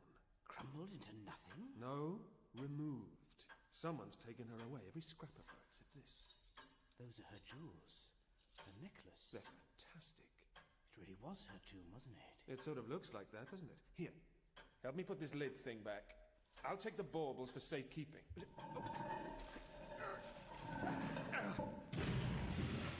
They are here. They are here in the sacred tomb. Oh, great. Guards, take them.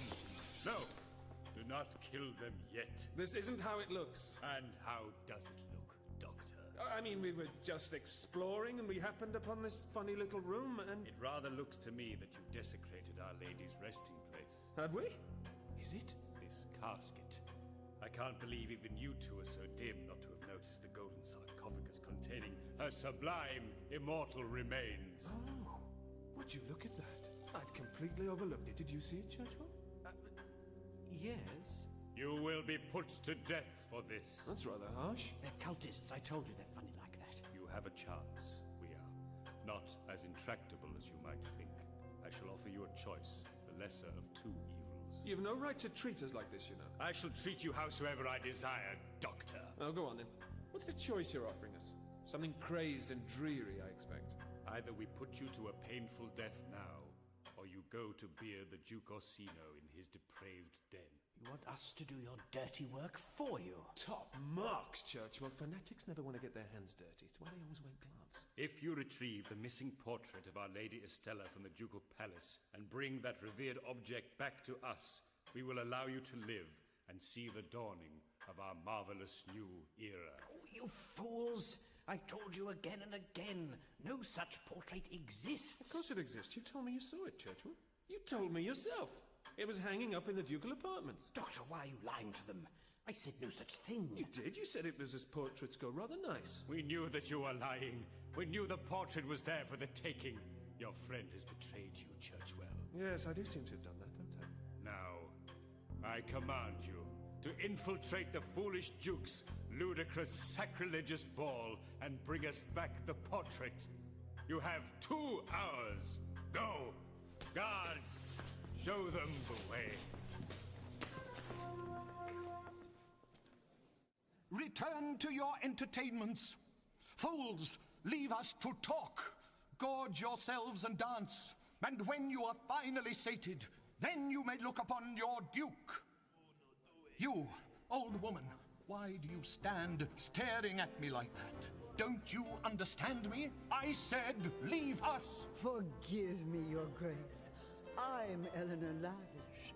I was given to understand that your guests could come and go as they pleased in the palace this evening. Tonight, of all nights.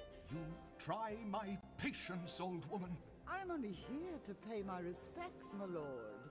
Nevertheless, I have business to attend to with this troll gondolier and... And the Duke's beloved, the reincarnation of his lost Duchess, Estella. Why should I listen to you? A troglodyte, a web-footed scavenger. Who are you to return her to me? You know the legend. Put about by those demented priests who claim they worship my beloved. What do they know? They did say Estella would return on this night, brought into your realm by the lowliest of the low. I'm the lowliest here, obviously. Pietro, at your service. Estella, is it really you? It is, my lord. You recognize me? You forgive me? My lady will be satisfied with nothing less than your plighting yourself to her once more. You must believe in her, Orsino. You must marry her again at dawn in full sight of your people. No, it's a trick. It's all some ghastly trick. You can't be Estella. After all this time, I'm not sure I'd recognize her. Even if she did come traipsing back in here in gilded, jeweled slippers. I am here, lord. I'm an old man. I may not look it because of the curse you placed on my head. But inside, my mind is as fragile and decayed as any of the palaces along the Grand Canal. Of course, I'd seize at the chance of your forgiving me. I've grown so weary of this hideously prolonged life of mine. I've even dreamed of dying naturally, at last, when this night came. Of course, I would pray that you'd return, as the cultists always warned. I prayed that we would find each other again, be able to die at last, blissfully together. But can it be you? Can you take the chance that it isn't? What do you mean, Toad? If you reject her, my lord, then what will happen? Look about you. These revelers, this horde of pleasure-hungry dilettantes, they're only here to see the fulfillment of the curse and to discover whether the legends are true. What will happen if they're not appeased? Can you imagine an end to this affair in the dawn, in which there's no climax, no wonderful denouement? Miss Lavish, wouldn't you be disappointed? I never truly believed the legend, but even so, I would be disappointed. Listen to the people of your city, Orsino. Even this old woman has an opinion. I see what you mean. You must take me, my lord. We must hold the ceremonials at first light. The carnival must reach its final moment with us together at last, to appease the masked rabble you've assembled. But are you she? I must know for sure. All that matters is that I am convincing. I must convince them or they will turn on you. Isn't that what you have fretted over? More than your desire to actually see me again. Perhaps. Selfish as ever, my lord. Nevertheless, you will marry me. I don't see that you have much choice. Then I have found you, reborn. I no longer need to scour the city for your mortal remains. Your old body can go to the fishes for all I care. I have you at last, Estella. You have. We must prepare for the nuptials. You remember